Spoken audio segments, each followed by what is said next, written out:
you had to take on a whopping 7 pileup of ancient golden dragons. Because, I mean, it wouldn't be fair otherwise. On top of that, he tried to offset the party's moral compass with one another by basically trying to turn you on each other.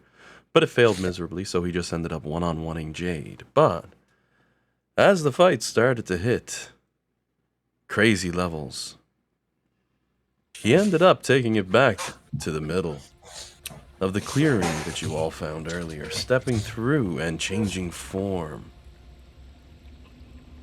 becoming a great platinum dragon before you as the unthinkable had happened, as the god of justice now stands before you in combat. Meanwhile, those golden dragons of his seem to have orders to continue to assault Neverwinter, the town you're trying to make it through, where you've heard Mistra has run off to. So before we jump in on this crazy overpower fight, anyone got any questions? Can you give us the benefit of a long rest? First to John, no, and to Jillian, I always dare. It's not even really a good comeback, but I'm gonna go with it. That's okay. Oh my word. I was going to say, it had to use these, like, you know, mythic I come back to 500 HP trick when he was fighting Jade, right? Right? Nah, he just used Wish for 70 health. His monk form did. This is not monk form. I'm just being a cheeky little sausage. Dean be like, no more fight. Just tell us it's the one stage. It's like, no, maybe, possibly 3 stages. You never know. Is Bahamut not just a red dragon or something? So let's go ahead. I'm genuinely worried about my ability to keep Nimbar from killing himself. It's possible. You actually shouldn't. Considering at this point in time, I'm out of high-level spell slots. I've kept people alive for so long now. I don't know if I can't not do it. But I only have 4-level spells. I can't kill myself anymore. Wait, was it 5th level or higher spells, or what? Oh no! It's just like now I'll take 4d10s, right? Oh, just 4d10s. Well, I mean, that was what's that to a wizard? Yeah. Oh dear. Clearly not low-level problems anymore.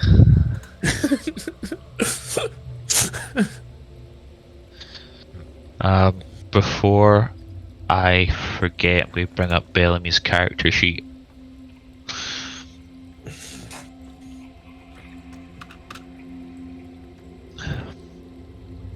Sorry, I didn't mean to interrupt. I just was like, wanting to see what John's thoughts were on the whole. Oh, geez, no worries, bud. That's how she goes. We know where the fight left off. Yeah, he's like spell burning himself to death. Please stop! No, please. Every time you cast a spell, it's just like ow, ow, ow. Just hope you make more ow than you take. I think it's been pretty 1-to-1 so far. Oh my word. Yeah, like pretty much what's been going on is I would take away all my health. You would give me back that plus like 5, and then I would take that away and give it back plus 5.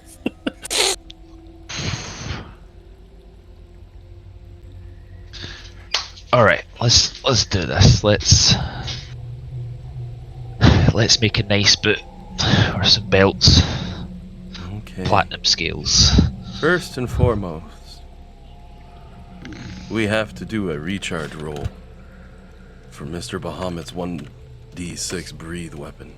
Y'all got lucky. It did not recharge. Because you might remember that terrifying first breathe weapon he used, the I heal everybody breathe weapon. Yeah, just so you know, we saw that roll. I don't know if... You've been seeing my rolls. I think I showed most of them last week too. Now I stop and think about it. I'm just rolling back here. Yeah, Bahamut's bite. That you guys saw that one. He was doing some serious damage and stuff. Oh shoot, I deleted one of them. He was doing some serious damage. Half the fun, where this is a critical fight and one of the biggest big bads in the game, is letting you actually see the numbers you're fighting against for once. Alright, just wanted to make sure. Oh, it's I know completely it's out of been- character for me. Yeah, there's been a couple of times you've been like, what do you mean you can see that?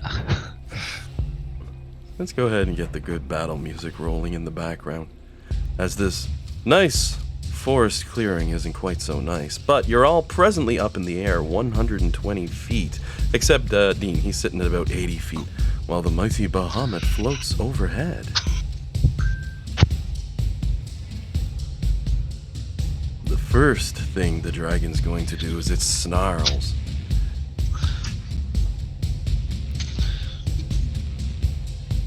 Almost rolled this from D&D Beyond, and I'm like, that's not what we do.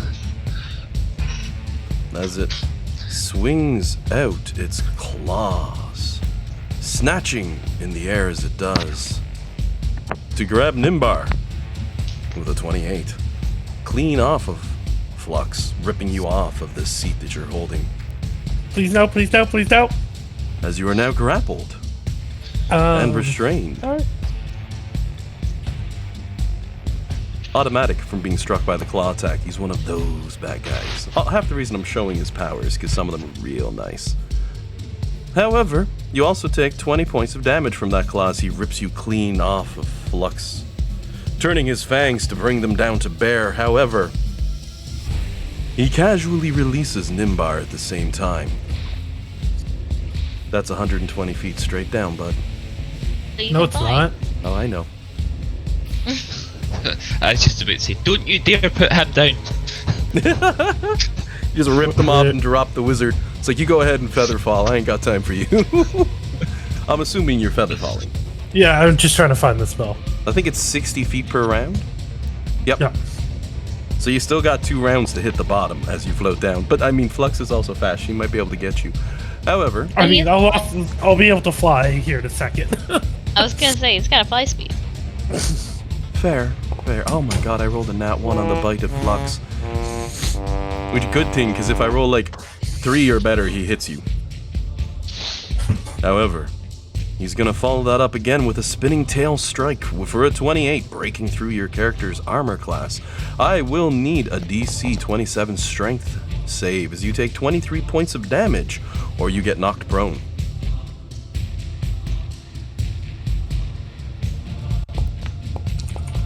We know it's really hard for Flux to fail that save, but it's doable if she rolls low enough, which makes it even more dangerous in air because it'll knock you prone. But now it's Flux's turn as you stand eye to eye with Bahamut. I'm just gonna apply the damage. It was 23, right? Oh, here, I'll right-click it into your character. Okay. I usually track it on D&D Beyond, but you go ahead and do that. Yep, a 23 points of damage, which brings you down to 169. I track on here for you to make life a little easier as a cross-reference. Yeah, that's fine. The only thing I can't right-click in is stuff from D&D Beyond, but everything else I can, because D&D Beyond gets wonky, but I still love its add-in feature, don't mind me. Sorry, Jillian, your turn. It's okay. Am I flanking with Freya? Yep. Okay. Wrong sword.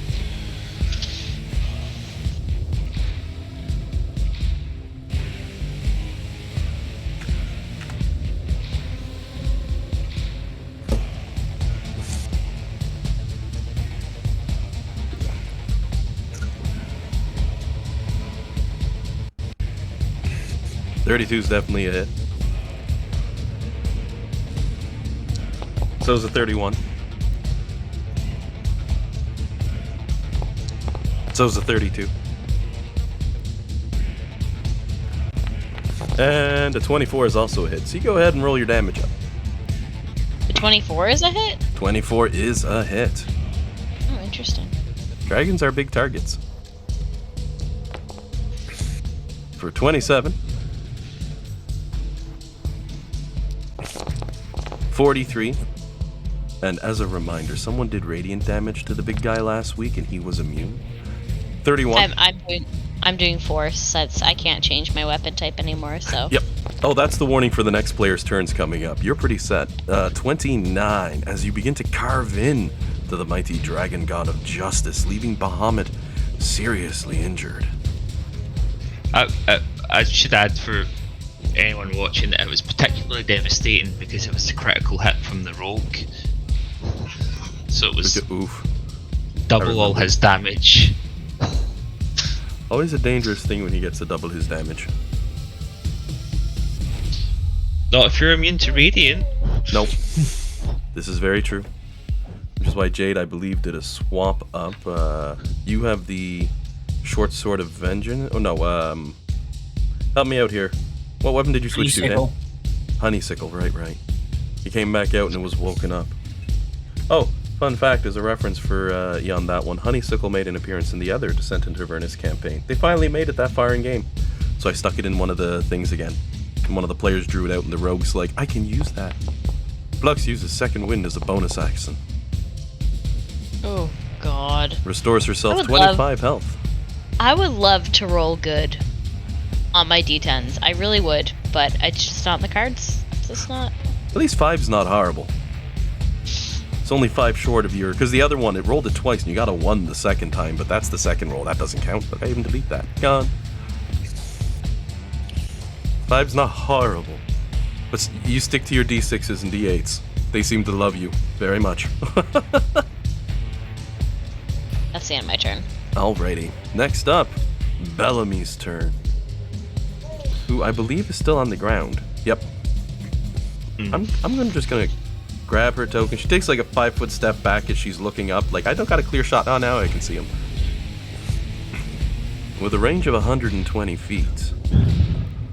She's a little limited on spell because her guiding bolt does radiant damage off the get-go, if I recall. Yep. Yeah. I think she would probably Command fly him to up get down there. Oh, command him to go prone? Command Bahamut, come here. Wouldn't it be get over here? Maybe, but I don't know if Courtney's a fan of Mortal Kombat. One of us would then need to scream Mortal Kombat and then someone need to drop the bass. That may be a bit of a nightmare on a stream. Oh my word. I That's just a first level spell. She can give it a shot. And can don't call him think to knock prone, but don't think she has command. that's in her spell list for first level. Really? Yeah. Okay, sorry, I'm looking at the Beyond sheet and it's not there. I wonder why. I mean, I guess so. What do you guys think? It'd be funny. Tell him, command Bahamut to grovel immediately. Drops to the ground, takes some bludgeoning damage. Bow Go begs. for it. Oh my goodness. Sure, that sounds fun. Let's give it a shot as it comes up with an DC 18 Wisdom Savings throw. Oh, is that one of her cleric spells? Yes, because Jade has it too. Alright, that's why the DC's 18. So we give him a DC 18 Wisdom Savings throw, and he does pass. Yeah. I just had to double check there, so like, oh, can I do a woe? Can I do a woe? But no, I've got wheel. Oh. That's gonna be the end of Bellamy's turn. However, before Rhea gets a turn, Bahamut is going to use one of its legendary points in order to make a claw attack, swinging round with it as he does.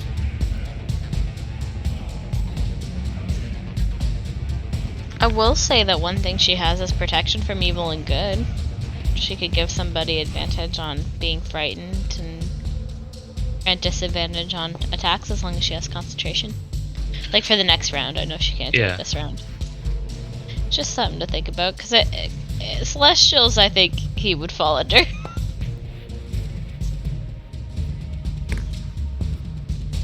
don't know if he does. Oh He's a no, deity, it, not a celestial. No, it does because we don't have our second turn. Yeah, but that's deity, not celestial, right? The aspect of Bahamut is classified as a gargantuan dragon, metallic, lawful good. I don't see celestial in its description pot. Interesting. Team's sort of like, Well- come on! It was just an idea anyway. I might still let that fly just because of the logic behind it, because, I mean, come on, he's a god. Beyond Is that, however, Jade has been grappled by Bahamut and takes 19 points of damage, which I'll apply to your character here, as he swings his claw around, grabbing you. Rhea's turn. Dan, did you want to roll Rhea's attacks against Bahamut? I might have gotten you to do them last week too, I think. I can't remember. Yeah, you did. I think you did good though, didn't you?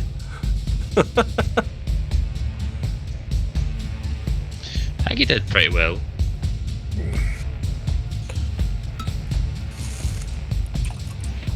With her +3 greatsword. 33 is a hit. As is a 37.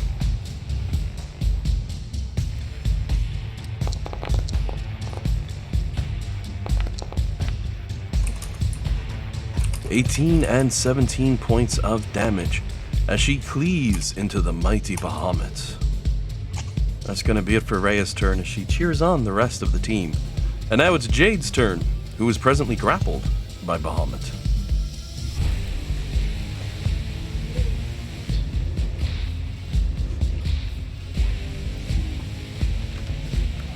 Wait, can Jade be grappled? I forgot that ring of free action.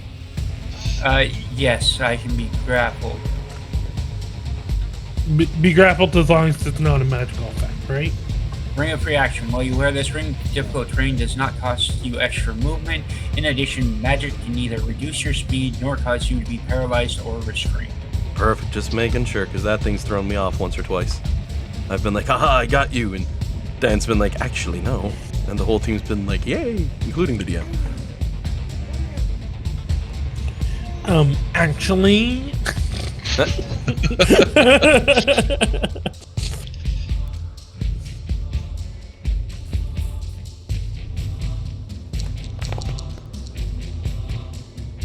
And a 32 is definitely a hit with Honeysickle.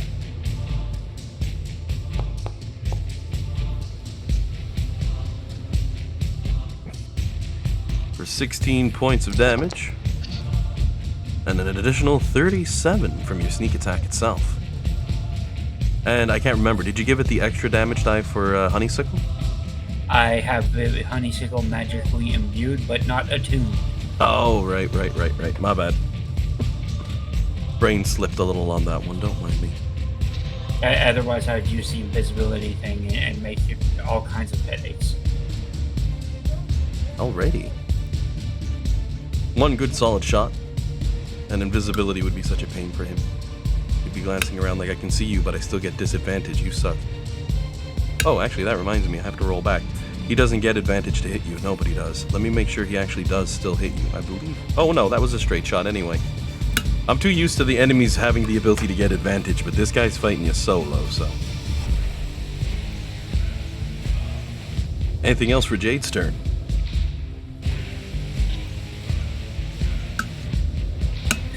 No, Alright. but he's a gargantuan. How big is he?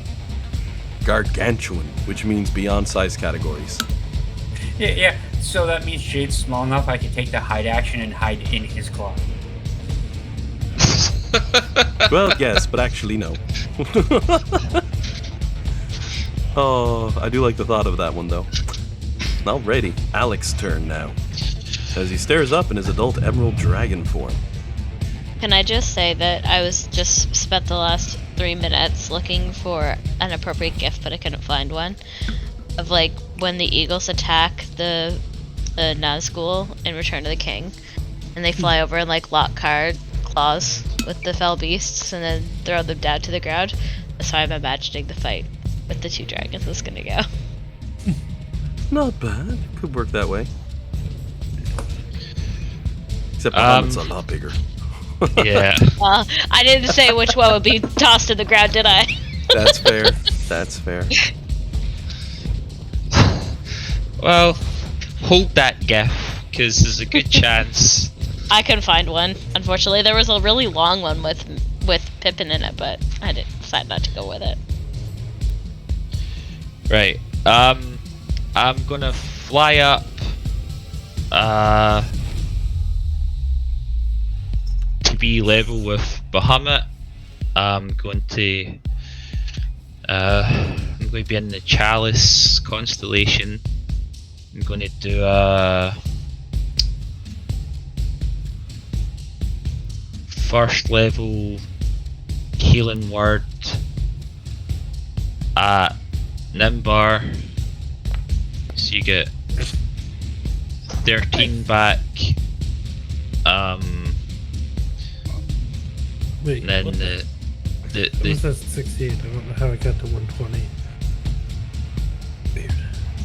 Sorry. I thought you were around 80. I was at 88. You and might then have I took typed your 20 damage. I took 20 damage from that. Think I actually forgot. Yeah, I forgot to roll the mighty 1d10. I think you may have accidentally set your health to your height. Well, I did not do that. I didn't set my height. Or what's your actual health So- total? Because that might so- change how I. So I was at 68, then I was at 58. Right. Okay.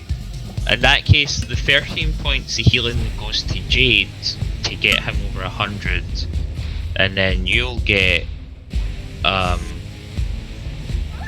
hopefully more than that back. You get 16 points back. Hey, I'll take it. Thank you. Then when I'm going to attack Bahamut. My Guardian of Nature is still up. I get 5. It's my 5th round of concentration, so I can make strength-based attack rolls at advantage. Not that it works. See what I mean? Both terrible rolls. The system hates you for advantage. Just you. It's like you must play Pathfinder. That's what it's I saying. just like, yeah, imagine if it was just like a plus something. So you fly up, Uh, you come upon Bahamut, and you bring teeth down directly into his flank. Bring them between neck and shoulders. You bite hard, and you feel your teeth beginning to give under the metallic scales. But your claws, however, they connect for 14 points of damage to the mighty god of dragons. and it does an extra 3 force damage, and then my last claw. Oh my fuck, man. I told you. That's a miss, unfortunately. Anything else on your turn? Nah, that's everything. Alrighty, as your turn comes to an end, Bahamut is going to immediately use a legendary action, making up for the fact that you've had advantage and he hasn't by getting a nat 20, my 84th in this game. As your draconic form takes a whopping 39 points of damage, you give me a strength savings throw or be knocked prone and fall 120 feet. Okay, dokie. Let's see.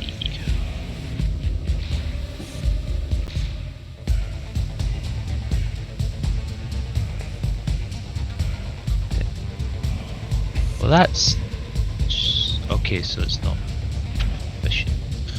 Hang on. Just need to check if that spell does anything for.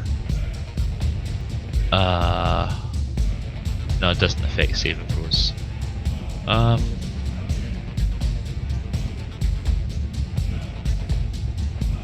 What's the DC? 27.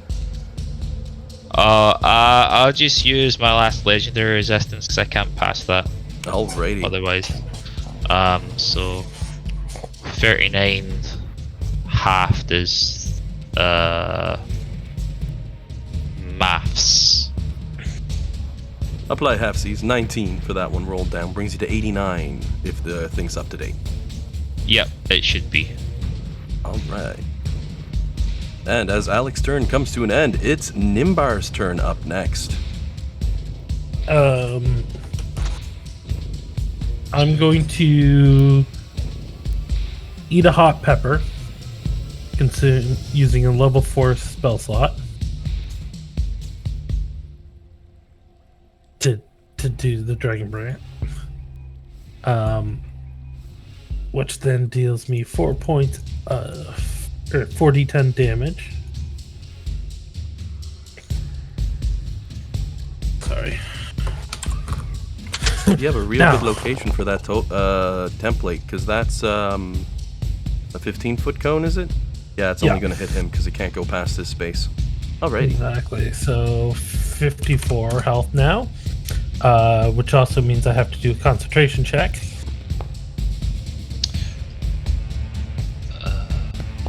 That I have no problem with. And what's And the then I damage start check? flying. I'm going to choose force because I'm allowed to do that. Alrighty, so... And then I'm going to fly up underneath him. So I'm about 10 feet away so I can hit him with it. And then I'm going to attack with a DC 29 dex save. Oh, I've already rolled it through, bud. Oh, okay. Sorry. And 18 damage. Ha! And he takes it on the chin. Yeah, and that's it. Anything else for your character's turn? That would be my turn. Alrighty, Bahamut continues to spin as his tail comes a second time around for his last remaining legendary action, it would seem, for this turn. Swinging once again at Alec. And Baritha 22 breaks through your character's armor class, sledgehammering you as he does. For 33 points of bludgeoning damage, which I'll apply half-seas. And you're going to need to pass a DC 27 strength savings throw, or be knocked prone. I'm just knocked prone. I can't pass that. So that is 120 feet of fall damage. Hey, guess what? I can save you, my friend. At what cost? At what cost, John? At a 1d10 damage cost. So you're going to use Nimbar's reaction to Featherfall. Hey, it's only 2. Alrighty.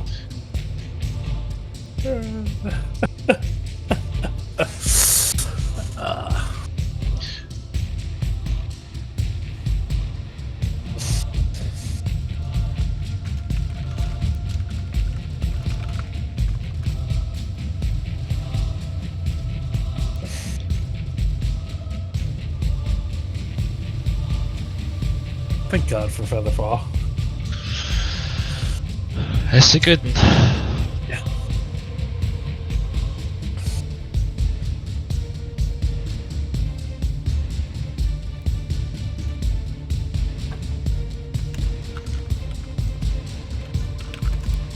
So, Nimbar's turn comes to an end, and we roll over to Bahamut's turn.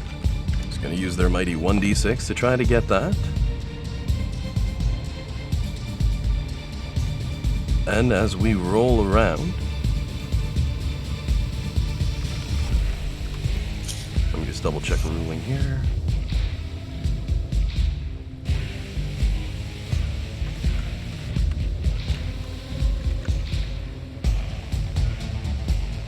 Too many features on bosses this big.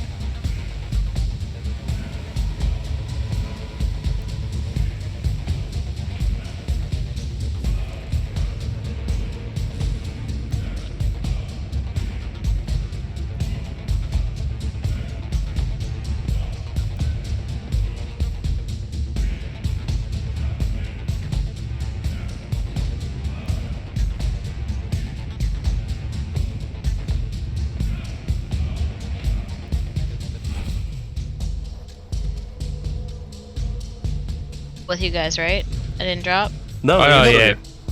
Okay, Yeah. cool. I'm Just just making double sure. I was checking. just trying to figure out the right thing to kill us with. I mean, do. Well, yes, Gosh. maybe, kind of.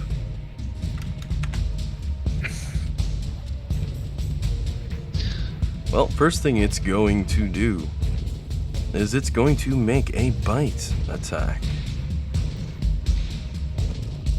He's gonna take a little nibble out of someone.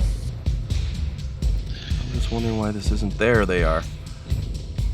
It wasn't showing me the attacks page on my Bahamut character sheet, so having me a little glitch on that one.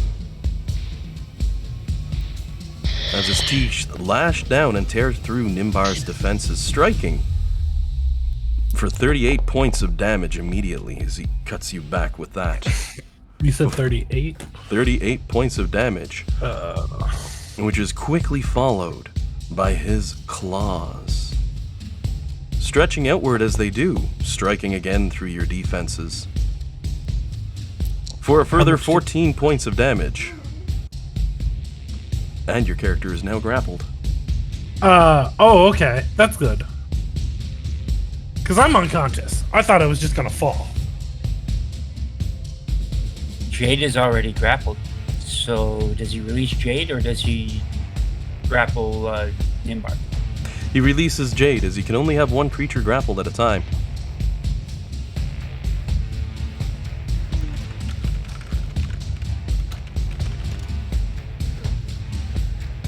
Is that it's just a general question. Is that like a rule, like a creature can only grapple one thing at a time, or does it depend on like what it It's is? a rule. If you look at Claw, right at the bottom line is the aspect can only have one creature under the condition grappled this way at a time.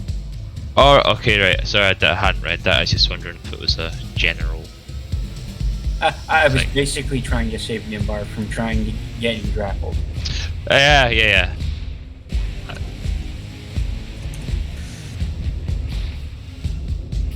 But this means he let Jade go. I don't have hover. But you're not under the Alright. grapple condition, which would no longer reduce your speed to 0. I was actually double checking on that rule because I don't believe that would affect you and make you fall, because you weren't knocked prone and you weren't changed at all in any regard. In fact, he let you go and your character can fly. Near as I can tell, looking at the rule, you wouldn't have any trouble. So you'd be flying once again. You'd be back in pretty much the same area. Okay. I had to double check on that one because I wanted to be certain. But when you're no longer under the grapple condition, you're no longer having the speed automatically reduced to 0. So Jade should be able to fly. Same applies for an enemy. I mean, if you grab a bird and both of you are flying in midair and then you let the bird go, it's just going to keep flying. Doing anything else would be a little cruel when you have a fly speed. But I do still have one little trick left up the dragon sleeve, is it's going to bring its tail down to bear. Wait. Real quick. Yeah. When I hit the grab... Oh, no, he's grappled. Yep. But he's not going to anymore. He drops you. Okay. He just did that to grab you, to squeeze a little, and drops your character. When you take damage, it's 2 death saving throws, right? Only if it's a critical. Okay, so Yeah. I'm only at 1 death save. Hang on, you had Feather Falling cast, didn't you? And that doesn't require concentration, right? It doesn't. No. And I don't believe you've hit the end conditions for Featherfall, and it lasts for a minute. So your corpse is going to be drifting slowly down through the air. Okay. Let's see here. Casting time she's is up to- with reaction. When you take blah blah 60 feet, blah blah blah. 5 creatures. Your rate of descent slows to 60 feet per round until the spell ends, which is 1 full And then minute. lasts a minute. And if the creature Interesting. lands before it ends, you take no falling damage and can land on your feet, and the spell ends for that creature. But you didn't land. You just continued to fly. So, you gave yourself a slow fall buff, so everyone sees your corpse now drifting down slowly through the air at a rate of 60 feet per turn. The Bahamut just kind of stares at it for a minute, like, are you serious right now? No. Oh. He sledgehammers you with his tail. And you lose one of those important death saving throws that your character has as he basically says, "Begone with you, mortal." Wham! And sends you flying further down. 1 save already as we roll to Flux's turn. That's right, Bahamut, do you dirty. I'm very rid of him. Can I just double check what heights we're at? I get knocked prone, but Featherfall casting me. So if I dropped On your 60, turn, you'll be at 60 feet. You are dropping Right. 60 feet per round, so you're slowly drooping down, and Nimbar is essentially right behind you by a proportional feet to the amount of time. I don't know how to calculate that one. Could you figure it out, man? You let me know, but shit, you're both drifting down slowly, but I don't know how far between you either, so like, oh god. Oh, no, I was just asking. I thought I'd fallen, then I saw 120 feet. So I was just double checking. Drifting That's cool. slow. I'm just Whee! happy to say that I got to save Dean once, considering how many times he has saved me in this fight. Fair, fair. Bellamy sees Nimbar get smacked in air. She's probably thinking, well, I got some healing up my sleeves. Let's see if I can get him back on his feet before he's on his feet on the ground. Flux, meanwhile. Remember those blue Ginsu I posted the other week? That's 4 hits. You go ahead and roll up your damage on those.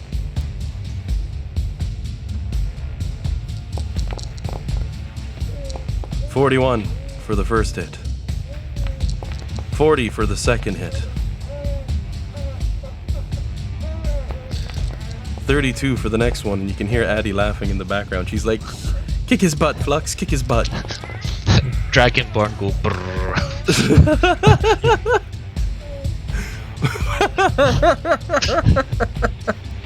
Oh man, I just saw a pile of memes. So, the mighty Fulminoxus Naira flies through the air, spinning her blade like a monster as she cuts Bahamut repeatedly over and over, bringing him to the brink of death, but not quite pushing him over. Anything else for your turn? No, because I can't use. Well, I'll put my. Well, actually, 1 second. Let me read the wording of that.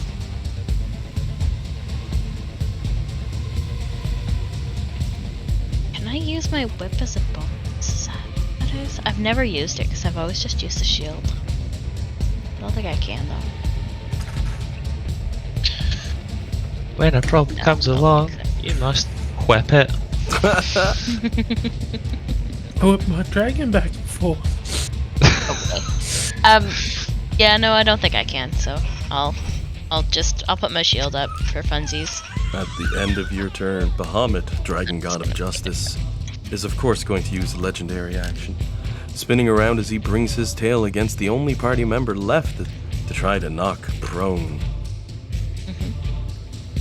A cracking sound fills the air as he sledgehammers it against Rhea, who wants to roll me that, or I can do it by clicking on her and clicking the button. That's a strength save for Rhea. What's her? Can she make? She could theoretically Let's see. make it. She did to roll 19. That's not a 19. I'm sorry, guys. You ain't got no reactions left to help her. He's unconscious. Rhea, Bellamy will catch her. Rhea's Bellamy looking up. Is that Rhea, or is that Nimbar and Alec both slowly floating down? What's happening in this fight? And then she sees Rhea get smash brothered right into the ground.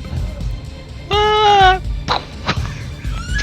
She takes 45 points. Addie doesn't appreciate it. And then 23 points as well. From the tail striking her, she leaves a little Rhea Mantlemorn shaped crater, there's the word I'm looking for, in the ground. Just holds the thumbs up though when, of course, Bellamy's about to come over. Oh my god, Rhea! Thumb just goes straight up out of the ground as she's already gripping to get herself back up. As we roll over to Bellamy's turn. She got some healing that she could use. Let's see here. She has to have She have something. healing. Yeah. Healing word. Yeah, She has does. healing spells. She also has a channel divinity, which would probably work here because a bunch of us are below half health. But it's only within 30 feet of her. Though she can fly, yeah. and she can fly the full 120 with her wings. Well, she could do a healing word and then a preserve life. Oh yeah, that would work. Because only one Oh of them my with God! a spell. I forgot. I'm actually at 1/8 health. because at the very start of all of this, Oh, you have Death Ward, do you? she put Death Ward on me. But then he hit you with his tail. That, Okay, yeah. so I'm unconscious, but I have no death saves. Okay. She'd still bring you back up, though. That's a Yeah, fair but- memory, though. I'll give that one. Yeah, no, that's actually great news. Let's see. How are her spell slots doing? Let's use a 4th level. She has 2 of her 3 available 4th level spell slots for this one. Give you a little more health that way, because Nimbar needs it desperately. Healing Word, which has a range of 60 feet. So Bellamy's going to fly up to the 90-foot marker, and there's a really simple reason for why she's doing 90 feet. It's math at the end of the day. Healing Word to Nimbar gives him back 19 health, which I'll apply now. She gets some back as well, doesn't she? Because of her life thing? I was going to mention that, Yeah. but I'm not sure how much it is. It's 2 plus the spell level, I think. Ooh, so that's 6 health back for Bellamy. Yep. She's almost back up to max at this point. And then her natural feature, I mean, if Courtney's watching, she's like, oh yeah, that's right, I'm kicking all the butt here. The 50 health divided as she wants among any number, is it? For preserve life? Let's see here. Yeah, as long as it doesn't put them over half health. Yep. So you all feel free to shuffle that up however you'd like. Speaking Honestly, of Courtney, Oh, what's that? Oh, Alta Nimbar? yeah, I think just Alta Nimbar. Yeah, I think so too. hey guys, if we're gonna give me 50, that puts me at 69. I give her a Nice. laughing face and I give her the thumbs up. Someone found the Yamcha, got the Yamcha meme up there. I could not. Hey, you should have used the one from Super though, where he's got the ball and actually won it for the team, because that's Reyes. Well, I mean, she's sledgehammered, but she's doing okay. I'm not overly familiar with Super, so I didn't know that was a thing. They had a baseball game. Yamcha clutched the win. Oh! I think that's one of my favorite parts about seeing Super, is just how many like callbacks to the original series it has in it. Alan, this is not really related to what we're talking about, but I did want to let you know that I've watched the first 4 episodes of Oron Host Club. Oh, it's good, isn't it? That's some old school goodness.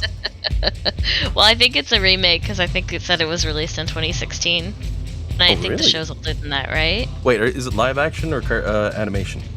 It's animation. I don't know. Well, I mean, the dates on Netflix are a little bit messed up, so maybe it's not, but Netflix says it's 2016. It didn't look like a 2016 anime to me. Okay. Maybe that Oh, was it just like the republished date. Because it was back Uh, in 2006 that it came out with, and I know they did a live Okay. action, but Oh. to see all the light bulbs turning on slowly and his being the last, I loved it. And I figured that's what they were going for, but I wasn't 100% sure. It was getting to the point where I was like starting to wonder if I was remembering it wrong, where I was like, oh, she is not questioned at all why they keep calling her a boy over and over and over again. Like, maybe I'm remembering wrong. Maybe she is a boy. Like, maybe it's a different character that Alan was talking about. And I was starting to have doubts, but I shouldn't have, because... And the first light bulb, and the people are like, oh, and they go from there. Yeah. Hikaru and Kaoru Yeah. helped to make that one. I love that show I so was- much. I was just saying to Dean last night, I don't know how many people will find this relevant, but I found it very happy because she's like a classic, like, genuine representation of what a non-binary person would be like. Because she was like, I don't think my gender matters as long as, like, I think it counts as who you are as a person. And I'm like, yeah, that's Like- a non-binary individual right there. They nailed that before it was even something that was being brought to the forefront. Because I think it was Exactly. 2002? Yeah. And I freaking love her character so much. And the Yeah. vase, wait until the guy who's all snarky about money and all that, he gets one of my favorite lines at one point. They basically go to a McDonald's, a Wabba Burger I call them. Yeah. And he's like, you just go get me a bunch. And he's scarfing them down. And she goes, I thought you'd be have a little more decorum or something. And he goes, there's an understanding between these places. The food is really, really cheap because it's made really, really cheap. So it's not getting the good attention. And the way he delivers that line, I lose my shit. You know what else? She gives me also like autistic vibes, which I really appreciate as well, because she's just like Ooh. just so blunt and like doesn't realize like she says stuff like just as it is without thinking about the social like implications of what she's saying. Like when she started the fight with the twins. I could sort of see that 'Cause she lean was, like- towards the savant syndrome a little bit because of how intelligent she is too, right? Like, Yeah, that's a good way yeah. to run it. There's a lot of little pieces. Like, it's just top par story rating. I love it. Yeah, no, Oh, it's very good. She's definitely the best character, in my opinion. The twins, yeah. I don't know. I don't get their thing. Dean walked in and they were having one of their romantic side cuts, and I'm like, Dean just looked at me and I'm like, I don't know what to tell you, man. Best part is even she's like, really, boys, stop it. Yeah, Oh, that's he's my gonna least be- favorite part of it. I was like, can we not do? I don't like this part. Everything else is fine, but these little romantic scenes that these guys, Yep. like these twins have, I really don't care for it. Yep. That's the truth of it. Oh, I love it. It's such a good one. What That is this? Oh, I did Oran High School walk Boys in Club. and go, what in the Alabama fuck is this? I don't remember you saying that, but I'm sure you probably did. Well, I thought it, but I didn't want to ruin your program for you. I appreciate that, dude. It didn't bother me because I also am very uncomfortable by those scenes with the twins. So I'm like, can we not? Can we not? Yeah. It's give me really those vibes. It's such a good show, but that. Oh. Oh, the yeah. twins. They're like, Yeah. we're gonna do this taboo thing that makes all the ladies go woo, and I'm like, not on this side of the water, man. Not on this side of the water. Yeah. It was just weird. Didn't translate It well. makes me uncomfortable. No. No. Yeah. Wicked show though. And hello, Courtney. Hello, I'm so sorry. Oh, no worries. Well, it actually just actually got have into to- your turn, and your character was kind of saving some serious butt. So I mean, worked out pretty good. Oh, We're fighting Bahamut. Yes. Oh, I know. I have to BRB though, guys. We'll do a quick be right back. I'll bring Courtney up to par. Addison in the background, like, no, I was enjoying the show. Bye! So, Courtney, the team got a sit down with Bahamut, who explained to them the way that everything is worked up until this point in truth, the way the world was forged, constructed, and torn on the other guy's back, before ultimately deciding, you know what, no, we're fighting, and the team went for a big old showdown. 7 ancient golden dragons in turn started assaulting the party in a gauntlet, while one party member went solo against Bahamut, as you recall. As that fight continued last week, what ended up happening, Jade held his own fairly well against Fizban, who eventually walked through a portal while the other dragons form changed and walked through a portal. The party having slain 4 of them, if I believe. When Bahamut appeared in midair, though, he used a breathe weapon that brought them back to life, and then sent them to destroy Neverwinter. The party has now been fighting him, and as you can tell, his health is pretty much blasted.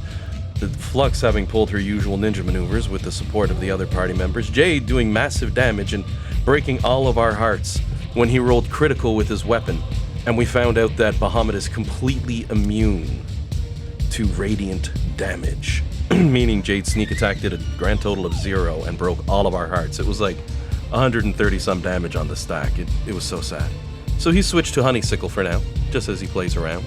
As this fight's continued, a few players have been buffeted out of the air by Bahamut. Alec and Nimbar were both falling. Nimbar, in fact, was owned. He was dying. He was going to be out. So we're like, okay, Courtney's got some good moves left up her sleeve. Because with the utility your character has, this is literally what just happened. Your character flew 90 feet up into the air between the 2 piles of parties, used her healing word on Nimbar, and now is dropping Channel Divinity Preserve Life, dishing out another 50 health that the team So desperately. I'm at 69. So he's at 69. Nice. Yeah. That's how I do it. Meanwhile, you're floating not too far from the great platinum dragon Bahamut, larger than any dragon beast that you've seen ever. 30 feet above your head, looking seriously injured. Unfortunately, though, with that, that's most of your character's turn. You still have another 30 feet of fly speed, though, if you wanted to move in any specific direction, either closer or further away. If I go further away, do I move out of melee? Oh, you're not even in melee. You are 90 feet up and he's 120. We know he has Oh, wicked reach, okay. but not quite 30 feet. Okay, alright. No, okay, no, I'm good where I'm at. Alrighty. And as your turn rolls to an end, of course, Bahamut is going to use... Oh, except Rhea. Rhea got hit by this last turn and ended up falling 120 feet and made a Rhea-sized crater, which is why we got those Yamcha joke images in the chat.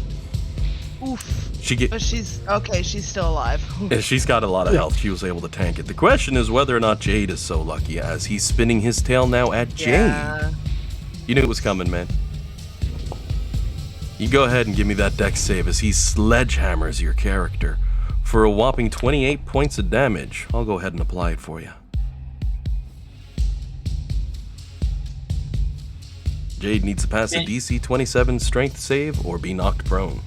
Yeah, I've been meaning to ask, is his attacks magical? Nope, that's why you've been half-seas on a few things here and there. Okay. Oh, I and- should have had see all mine. Oh well. Sorry. No worries. It's impossible for me to make that save.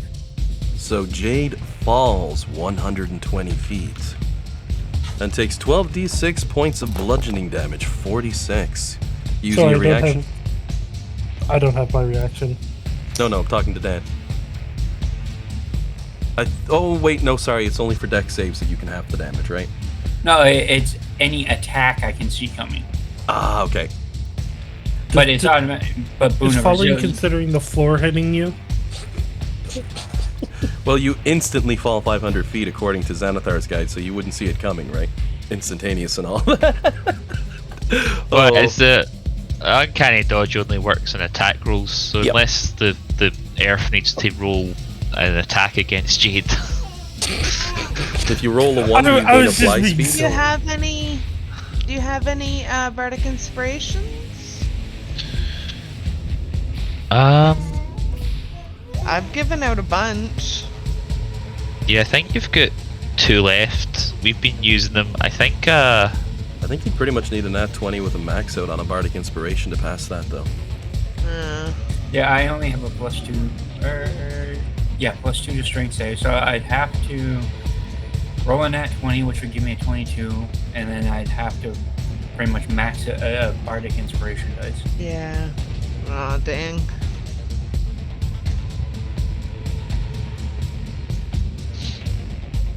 Hang on.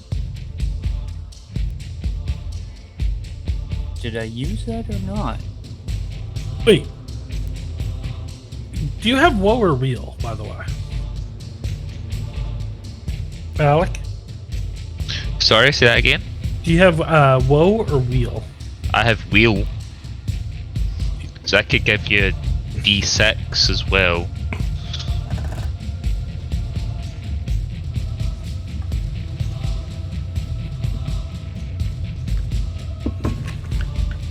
Either way, I'd have to roll a nat 20 to make it, so. A nat 20 and a max out on the d6 to make it. The odds aren't impossible, but they're definitely not in your favor.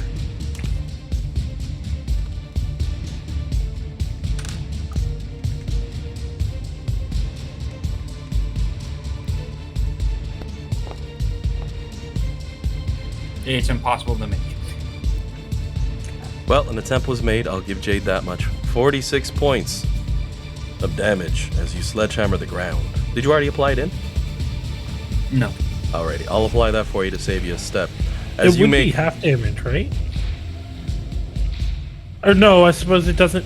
Does it have a damage type? it bludgeoning. So, and it's not magical, so we technically have resistance. No, the Boon of Resilience strictly says non-magical weapons. Ah, Yep. Fall damage kills everybody. I tried. Well, it tried to kill everybody. Unfortunately, it didn't. Unless Bahamut picks up the earth to use as a weapon. Ray is going to slowly get up out of the hole, glaring up at Bahamut, readying her impressive fly speed, though she pauses for a moment and looks over at Jade, and asks a rather casual question to your character in the heat of battle.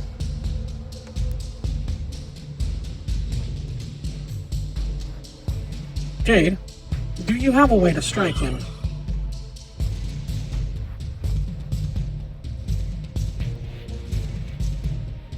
From here? Whoops, I muted. Yeah, from down there. She's wondering if you have a way to strike him at range.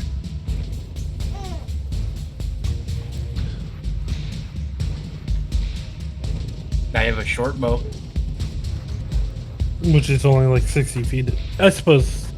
Take it this way. Why? Then shoot. It's 80 feet and then disadvantage at up to 320 feet. But is it magical? No. Rhea reaches. She uses her action at this point to take her oath bow and the quiver out and holds them over towards Jade with a nod.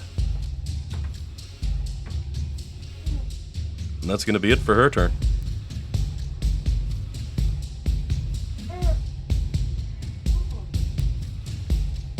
I can make it up to him and still make an attack. You're just going to launch yourself and she's like, well, I got my bow for next turn. So if she wanted to do something else, I'm just pointing it out. I can make it to him and still make an attack. If you want, she can fly up and she can do attacks instead.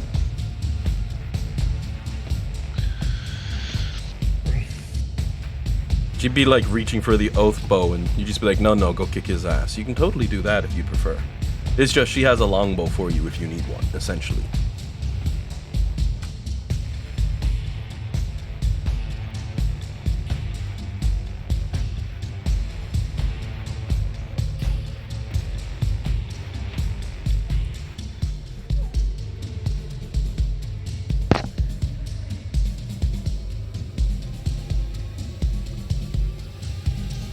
What are you thinking, Dan?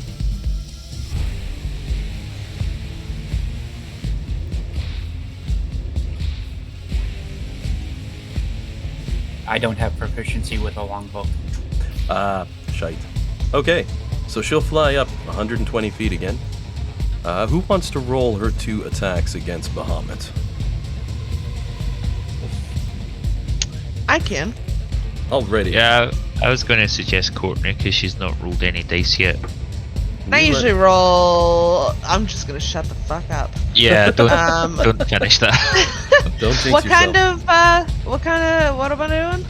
For Rhea, because her weapons have changed around thanks to all the magical messery, use the +3 greatsword that's under her features to make an attack.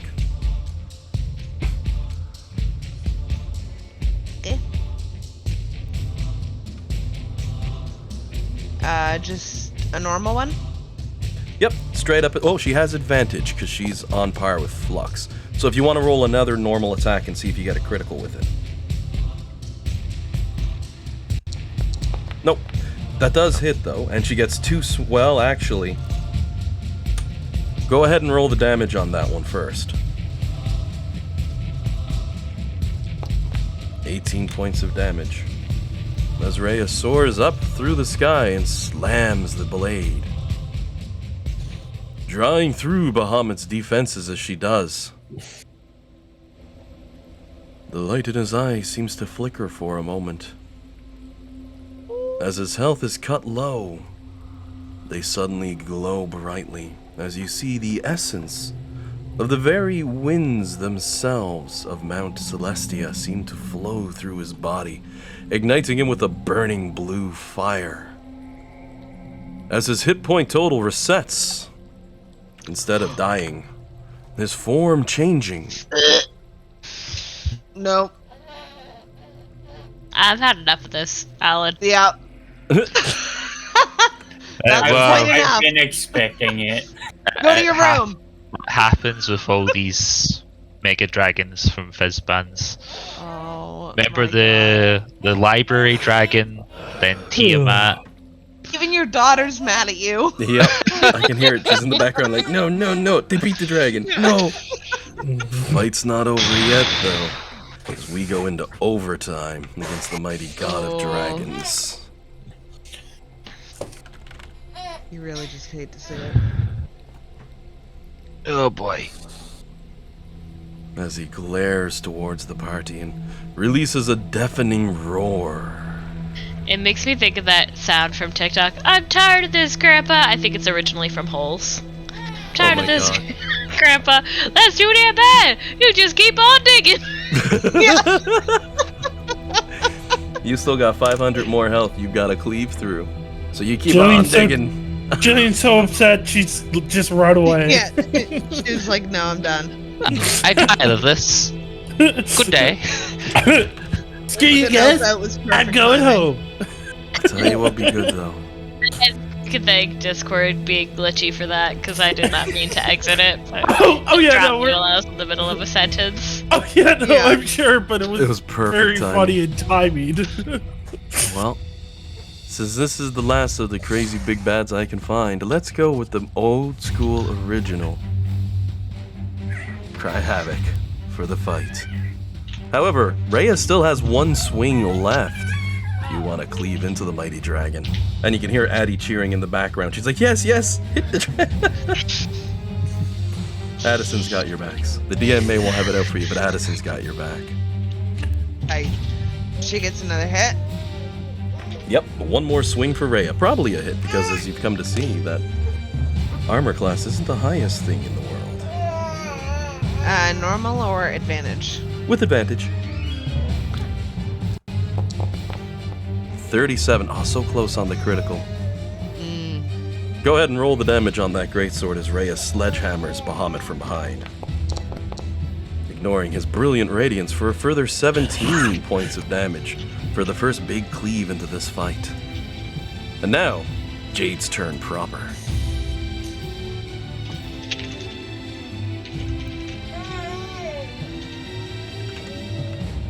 Alright, Jade, go kill him.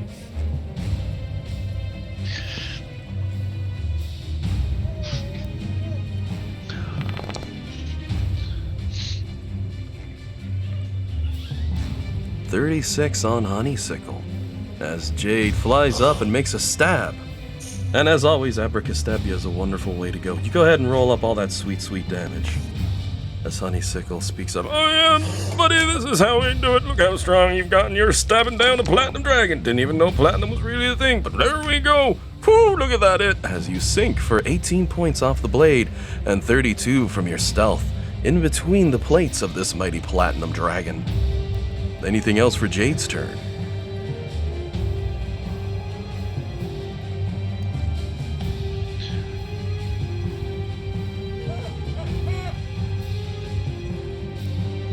You ain't got yourself on mute, do you, Dad?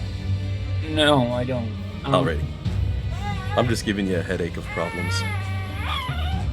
Oh my goodness.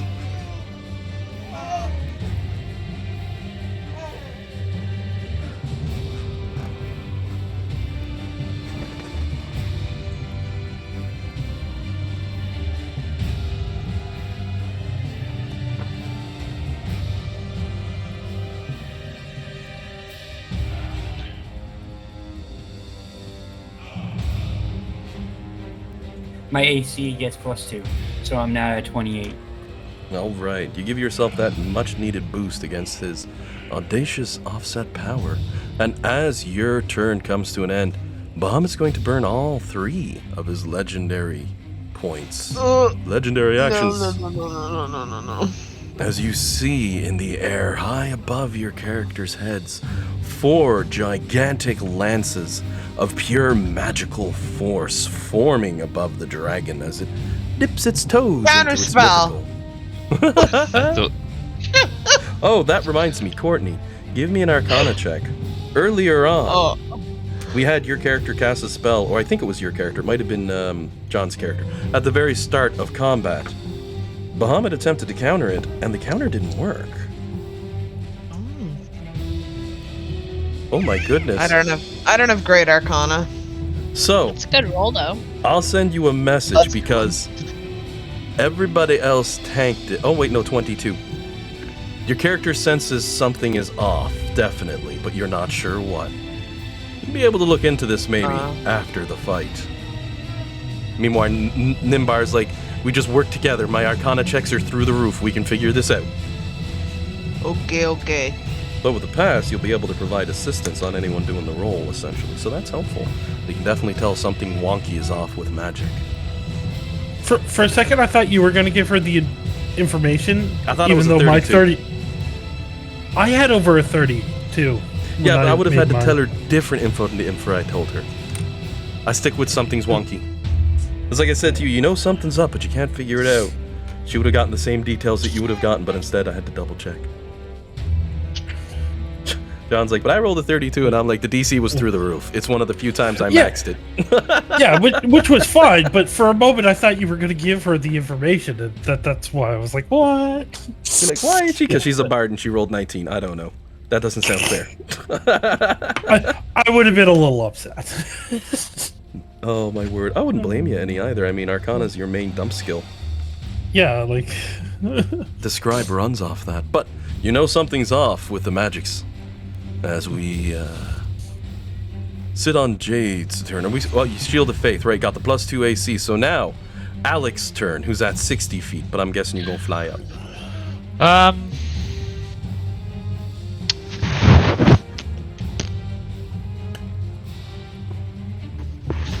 No, actually. Jade's on the ground, right? No, standing beside Bahamut. Rhea's on the Oh, ground. you're behind. Right, Rhea's on the ground. No, Rhea flew up and made an attack. Rhea flew up. Everyone's up in the air, even Courtney. I'm the lowest one at 60 feet. Right. Tied for lowest. And technically, Alec got there first. Nimbar's not quite there. I hate math right now. Yeah, right. Yeah, I'm gonna fly up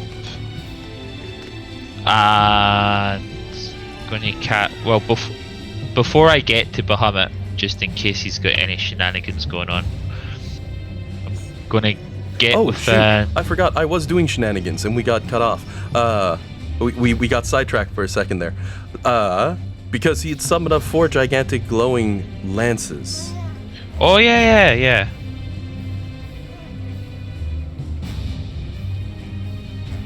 But I misread the ability. Scratch that. He's only using 2. He's not doing that right now. I thought it was direct attack against creatures. That is not the case. Nope, it's on the ground. Yep, 2 actions. As 7 spectral ancient golden dragons fly and surround around his body. Effectively granting him temporary health.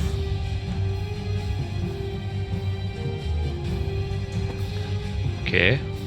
He's a little too high for me to pull the trick I was gonna do, unfortunately. Sandy just told me, get him off the Hobbit leaf then. I'm thinking, no, then I pause and I'm like, actually, Fizzman? Yeah, probably. No, he would be. Definitely. Probably got the pipe out and everything before this fight, like, I gotta get ready for this, gotta get stoked, gotta get ready for this. That's what I do. Oh my word. I'm blaming the least with these fights. Alrighty, so, Alex's turn now. Right, cool. So I fly up to within 30 feet of Nimbar.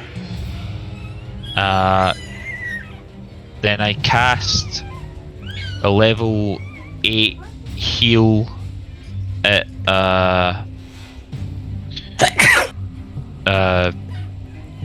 Jade. So Jade gets back 90 for it being upcast, and then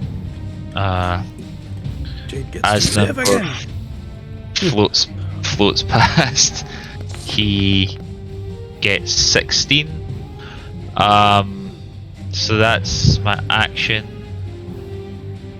No bonus actions, so I just get up in Bahamut's face, make myself a target. Sorry, just to confirm, you said I get the 16, right? Yep. Perfect, thank you. Alright, so you're up in 85. Bahamut's face. Yep. Just punching bags back. Bahamut's turn coming soon. But Nimbar's up next if you're done. Yep. I'm done. Alrighty. As their turn rolls to a draw. Nimbar comes up next. So John, you're at 60 feet again.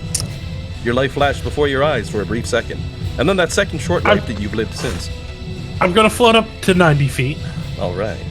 and then I'm going to Toll the Dead him. using psychic damage. All right. So I'll take 0 d10 damage. Because it's a cantrip. It is a cantrip. And he passes So- his save. Legit this Alright, time. well, yeah. I got nothing for that. That's my turn. I mean, I say legit because you can see the dice rolls. There were a bunch of times last week. He passes the save, and I'm sitting on like a 12. And the team's like, it's legendary. As your turn comes to an end. He must be close of using all his legendaries. No, they They used refreshed. Oh. He's gonna tuck and dive, flying straight down. Well, I shouldn't say straight down. Flying at enough at an angle that Nimbar won't pass through his location, as he guns it and falls towards the ground, spreading wings wide as feet come down with a landing. But before any of that happens, you may all go ahead and take your attack of opportunities for Flux, for Jade, and for Alec, as he quickly breaks his way out of your positions. Oh, bugger, I forgot to roll for my recharge and my breath again. Can I roll that now? Yeah, go ahead. I wouldn't have had the action to do it anyway. Alright, That's doesn't enough. matter. Okay. I don't have advantage, do I? You would be. Well, Jade's on the other side, so yes. Okay. Oh, damn. Oh. His Jump movement hurt. Oh my god. is reduced by 10 for what it's worth. That's okay. And he has that other critical thing too, where he has Does that mean he can only go down to the 10-foot marker? Let me see here. he has disadvantage on attack rolls. Until I grievously wound it until the start of your next turn, the target has disadvantage on all attack rolls. Alright. 51 points of damage from that swing, which does quite the cut to the god of justice. Alec gave an attack roll, did he yet? And we gotta get one from I Jade as missed. well. Okay, 22. I see now. I imagine's a miss. It's close, but yeah, that's a miss. And Jade, did we get one for your character? Or Dan, did we get one for Jade for the swing? Not yet. I was letting them go through so everything didn't get lost. Alrighty, because you got all them dice. I'm like scrolling backwards like I didn't miss it. As you swing Honeysickle, fast and hard, 29 is a hit. You go ahead and roll that damage. 17 points of piercing damage, plus the sneaky on top, for 39 further points of damage, as you all lay into Bahamut before he makes it down to the 10-foot marker, tilts his head back, and releases a radiant platinum plume of flames directly up in a massive 300-foot cone. That's massive. Everyone's going to have to give me a dexterity savings throw, and I'll throw ahead and throw this breathe weapon straight up so you all can see it as well. As he releases his almighty platinum breath, except as it is a 300-foot cone and it's shooting straight up. I'll just point it this way so you can see how big the thing is and how pretty it looks. It goes way off the map. After all, how many things hit 300 foot for a cone? That's I destroy your village in 1 hit damage. What's that? Flux actually passed on a shot. My goodness, look at that. Good job. The odds were not in your favor, but you nailed it. Dan, I'm probably going to Good get this at video. dexterity saving throws, though. My goodness. I actually caught the rogue. He's going to take half-seas anyway. The only person not struck by this, because Bahamut's going to land in such a way that he also catches Rhea. Well, no, he's too short. They're 10 foot from the ground. Bellamy and Rhea don't have to make this roll. They're both outside of the range. But the other four... They were flying up, weren't they? Oh, no, they're 90 foot. Yeah, and Rhea was up at the front. Right, keep forgetting that they did move up. So they both need to give the rolls as well. Because there's no way you're dodging this. It's 120 feet wide at your point in the air. I think the only person so far who has passed would be Flux, so that's half-seas for Flux. I passed. Jade. Jade did as well. I got a 32. Oh, I'm blind as a bat. Yep, you did pass. My bad. I was thinking, how did Jade not pass? Yeah. Because that's your specialty, man. I'm Half-seas and 5 half-seas to short. quarters. So that's everybody on the roll. Flux Do you and have Jade a bardic pass. inspiration, John? I do not, because I was not attacking, so we were like, "Yeah, it's not Right. that bad." 60 points of damage as it unleashes its mighty breathe weapon of radiant damage. What the hell? It left the map marker on, but didn't. That's glitched. I don't think I can remove that. I can't see your cone anymore. It left the cone behind on my screen. I must have to F5 to fix that or something. Yeah. Anyway, 60 points, so that's straight 60 to Alec. For Rhea, that's also a straight 60. For Dan, that's going to be 30. You cutting it down to a 15? No, it's nothing. 'cause Oh, I it's nothing. passed. Right. Nimbar, did you already apply it for Nimbar? Yes. Alrighty. And Flux, Jillian, did you apply the half-seas on her? I did. Alright. And Bellamy takes a full shot of 60. Meh. As you were hit by one of the That's- strongest breathe weapons in existence. Boy, watch this, guys. And that's going to be it for Bahamut's turn as we roll over to Flux now. Bellamy is resistant to radiant, so she only takes half. Oh, nice. Let me give her back 30 health. Oh, I don't think my.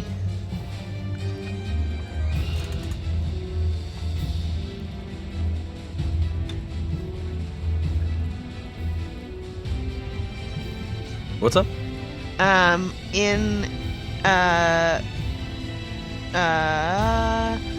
what are we in now? Forge? It says I have 59 hit points or 89 now. Oh, Alan's applying the damage. Yep. I save you a step by putting the damage on your character myself. And I will also point out Rhea also has resistance radiant. Oh, I think she inherited that one from the angel. Mm-hmm. So we'll give her back another 30 health.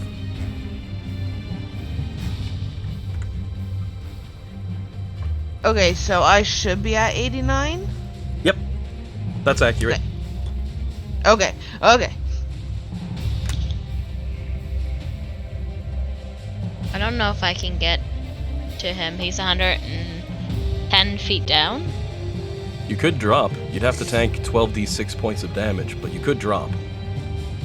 I don't think I want to afford to do that. Yeah, I'll just take my... I'll just use my action to fly 60, and then my movement to fill the rest. Alrighty. So that brings you down to the same level as them, which puts you at 10 foot above ground level. Yeah, that's the end of my turn because I can't really do anything. Shield's still up, I'll say. Yep. Not that it really matters. Bonus action to get the extra defense. He hits like a tank, should- though, which is to be expected. It should still be up though because I haven't taken it down yet. Oh, fair, fair. Next up, Courtney's turn, with Bellamy, who sits 90 feet above the Dragon God. You do have a fly speed of 120, though. Since your character has wings as a default, you have a higher fly speed than the other party members. Okay.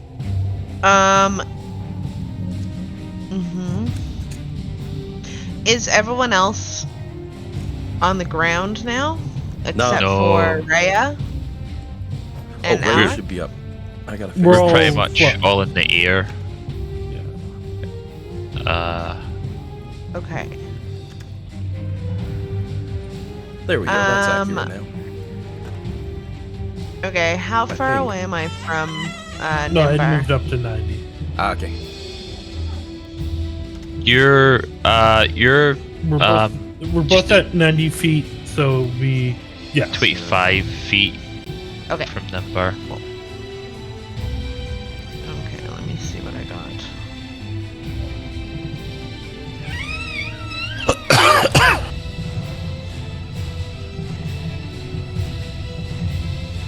Do I have anything left?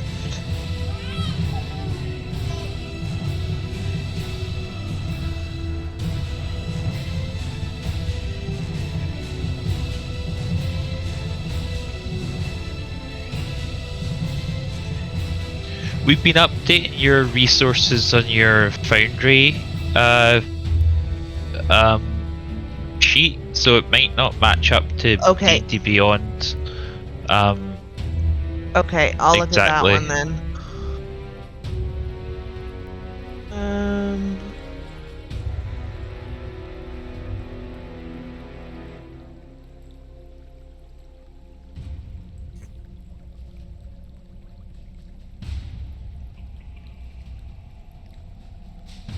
Okay, I'm just gonna use, actually,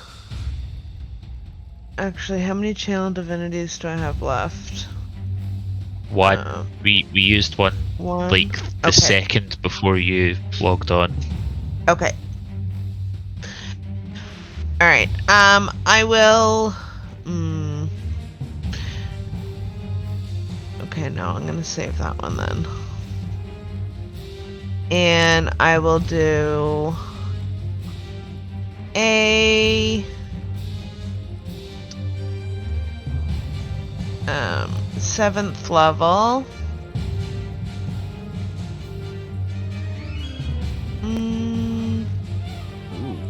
We could all use... Can I get... who can I get in 60 feet? Like who's within 60 feet of you? Every party are we member all at the except same- Lux. So we're all the same... except for Flux? Yep. She's down at the 10-foot marker with Bahamut. Nimbar's at 90, and everyone else is up here with that 120, and you're at 90, so. Okay. I'm gonna do a mass cure wounds.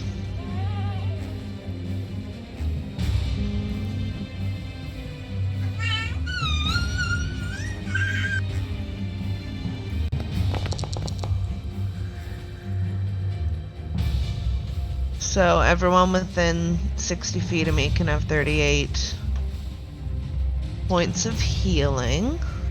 Nice, thank you. You're welcome. Does that And include me? Sorry, I got lost in the directions. No, you're too far. you're just out of I'm too it. far. Okay, that's fine. Yeah. Is there a way I can, like, if I fly down a little bit, can I get Flux, or is she like too far down? If you went to 60 feet, you would be 100. You'd be 60 feet from them, and then 50 feet. Yeah. So if you went down to 60 feet, then cast it, you'd actually be able to hit everyone. Okay, can I do that, Alan? Oh, definitely. Okay, I'll do that, and then I'll get everyone. Okay, thank you. You didn't have to. I'm okay, but I appreciate it. So I'm gonna yeah, do no that, worries. And I'm gonna apply. Let me see if I I've already applied it to myself. Alright, never mind. Y'all apply it to your own characters. Yeah, I got mine. I mean, if you want to double heal me, by all means, I won't complain. Did Rhea take her healing though? I haven't applied it to anybody, so somebody has to apply it to Rhea. Okay. 110 would go up to 148. I'm exactly 200 hit points now. Nice. My math is right. 162 plus 38, right? That makes sense. Listen to Jillian showing off with her massive health pool. My max is 123. My max is 182. Listen, when you put everything into con and take a feat so that you have lots of hit points. It's true. Look, we are blessed that you have that many hit points. I don't That's mean why to be we out showing here off. healing. Well, that's why I said don't worry about me either. Yeah, well, I mean, if I could do it, then, you know, why not, Well, right? Thank you. Yeah. And I will throw a Bardic Inspiration. Does anyone want one before I just randomly throw it out? Why don't you give Wait. it to Rhea? I was gonna give it to Rhea because she was right after me. That's kind of usually what I do. I just wanted to see if anyone else wanted it before I gave it to, like, the NPC. No, that's fine. Yeah? Go ahead. Okay. Yeah. Okay, I'll give Bardic Inspiration to Rhea. Alrighty. Rhea obtains Bardic Inspiration. And that's me. And we're going to roll over then to Rhea's turn, who of course is going to drop 110 feet to bring her to the 10-foot mark. Lines her up with Flux, so she can now take attacks at advantage. I'll also be right back. Actually, I think this is a good spot. Do we want to take a quick 15-minute break? Sure. Yeah. Can do.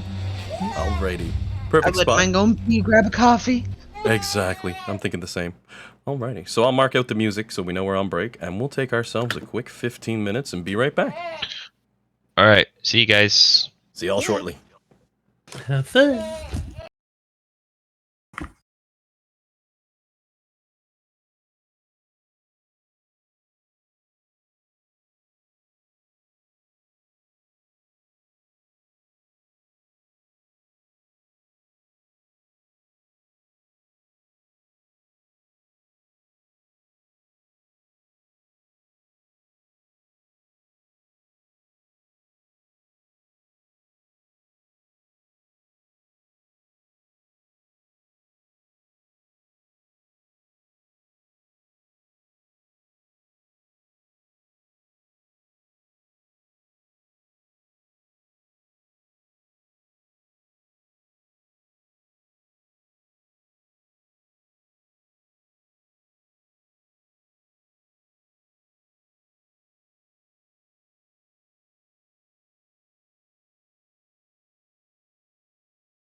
I have returned, but I'm gonna eat ramen, so I'll be on mute.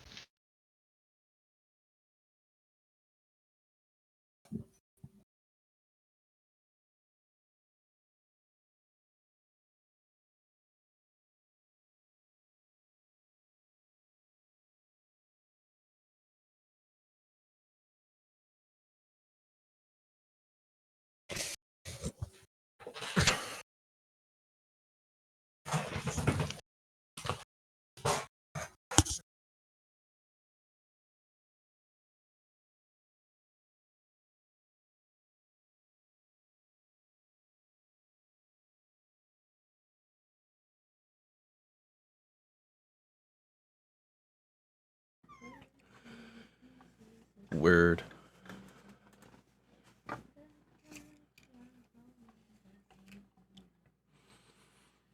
I am back, but I'm gonna be toggling my hard mute because I got a couple snap peas and like, this isn't ASMR. I'm not gonna lean forward and be like, take a listen to this snap pea as I'm going to eat it. And The way I break it. laughed, but you didn't hear it because I was eating.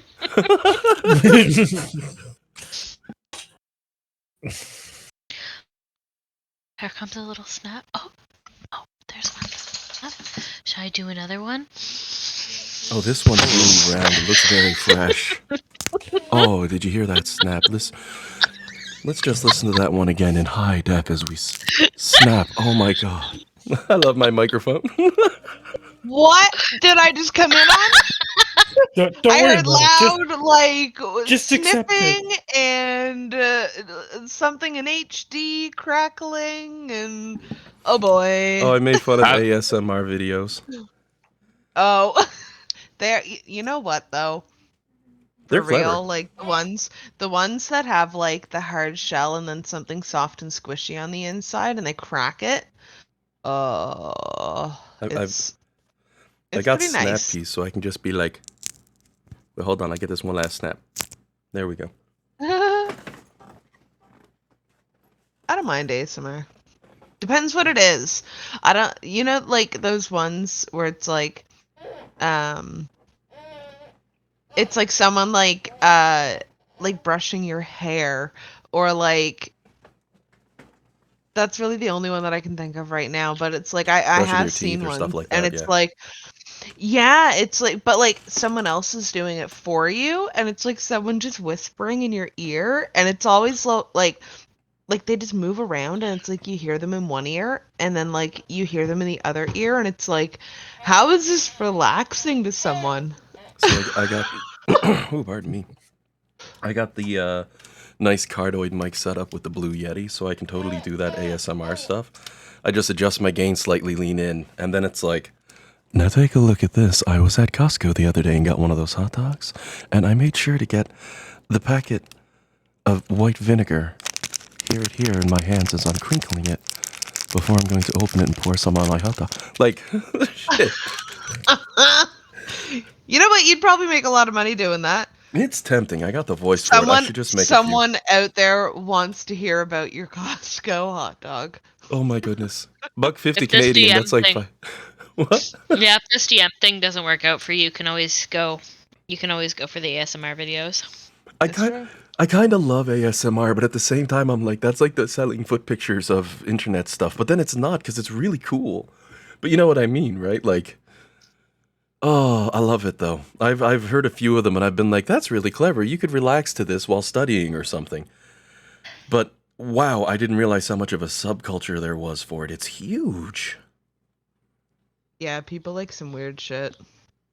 Admittedly, a calm, relaxing moment of a voice just whispering into a mic, especially if it's a nicer, deep voice, can easily pull off the I'm going to calm you down sort of smoothness that a lot of them will do. Ladies, though, they got it a little extra for that, because they just got to lean in and be like, I'm just going to whisper. It doesn't matter what my voice is. It's female. I win the fight. It just automatically works, I think. Traditionally, because ladies are more comforting than guys. We've sort of been led to believe this. It's true though. I'm an ass. I believe this entirely. My wife totally loving on our baby. Me, I'm just like, get up. You did not fall that hard on the carpet. That's how you gotta be with kids, though. Fucking Well, in all rub some honesty. dirt in it. I'm mostly just trying to make a joke at my own expense, but really, oh my goodness, she got mad at me for that joke.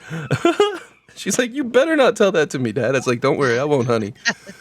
I'll help you up Well, and it's laugh. funny because like my my niece now, she turned 1 in October, right?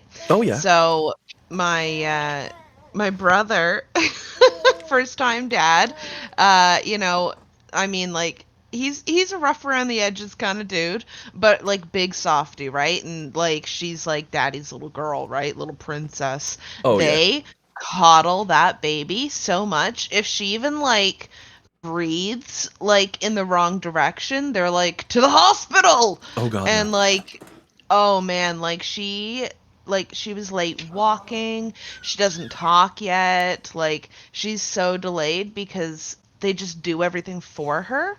Like she doesn't even get a chance to like do anything. Like they just sit her in front of a TV and like hand her everything. Oh. So well. yeah. My You kid's on the gotta push opposite kids ride. over and let them do their own shit, and We was at the I chewed doctor, him out for it. and we got our kiddo checked out for the checkup, and you get a kick out of this. She's in the 99th percentile for height still, and she's at 4-month mark. Ooh. She's in Wow. size 12 clothing. I love that. Yeah, Alice is, I think, 96 percentile. She's a year, and she's wearing between 18-month and 2-year clothing. Oh my goodness, this kid is so huge. She's so Yeah. big. I've never seen a kid so large. I'm not complaining in the least. The only thing I'll complain about is there's a few things I pulled out of the closet, and I've been like, I really wanted her to wear this at least one time, but she just went through that size so quick. Yeah. And parents They do, complain man. about this in general, by standard growth rate. Like I said, my kid 4 months, she wear 12-month clothes. It's the only thing that'll fit comfortably. Mhm. Yeah, there's clothes that like they haven't even been able to have her wear because it's like you were that size for like 3 hours.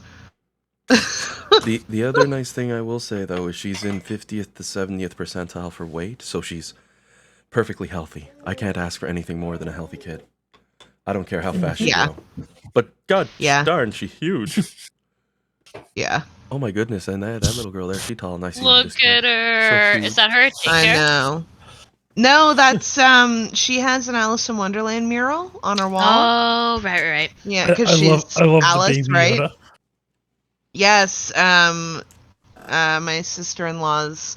They neither of them, my brother and her, neither of them even like Star Wars. But like the Baby Yoda thing, right? Like the craze. Well, she got right into it, and the Baby Yoda, and so yeah. Now everything is Baby Yoda, but I don't think they know anything more. Then it's Baby Yoda, And you know I'm okay which with is that. fine because I That's mean, fine. well, It's cute. and It's see, adorable. That's all you need. And see, none of us are Star Wars fans, so none of us are like, weird about And, it. We're all like, "Yay, Baby Yoda," and none of us know what it means. and So we're all anyone, just living in blissful ignorance. random question. Anyone?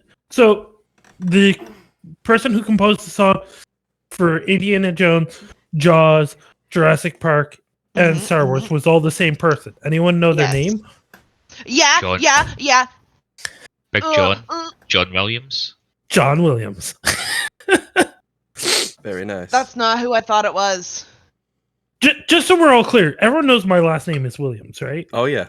Oh, there's nothing to No, I learned that today when you changed your name on Forge. I was like, "Who the fuck is Jonathan Williams?" And I was like, "Oh wait, that's John." I mean, I know it now. I know I it only because I've seen it so many times now with the campaign management in the background. I know it because I have your Chromebook. I don't think I know anyone's last name except for Jillian and Dean. I was like, you better know my last name, bitch. Yeah. Of course I know your last name. I'm gonna take it someday, bitch. Oh. Don't talk to me like that. She's been to my dad's funeral home too, which is also called Isaac's funeral home. Yeah. Alan, what's your last name? Bizanson. And you took your wife's name, right? Yep. Dan, what's your last name? Hill. Hill? Like Hill? Yep. Oh, I didn't know that. And John Williams. Hi, I'm Courtney Cross, in case you didn't read it in my name. I will say one thing My I've become God. obsessive about. Whenever I'm doing anything now, I try to make sure my name is Alan as much as possible.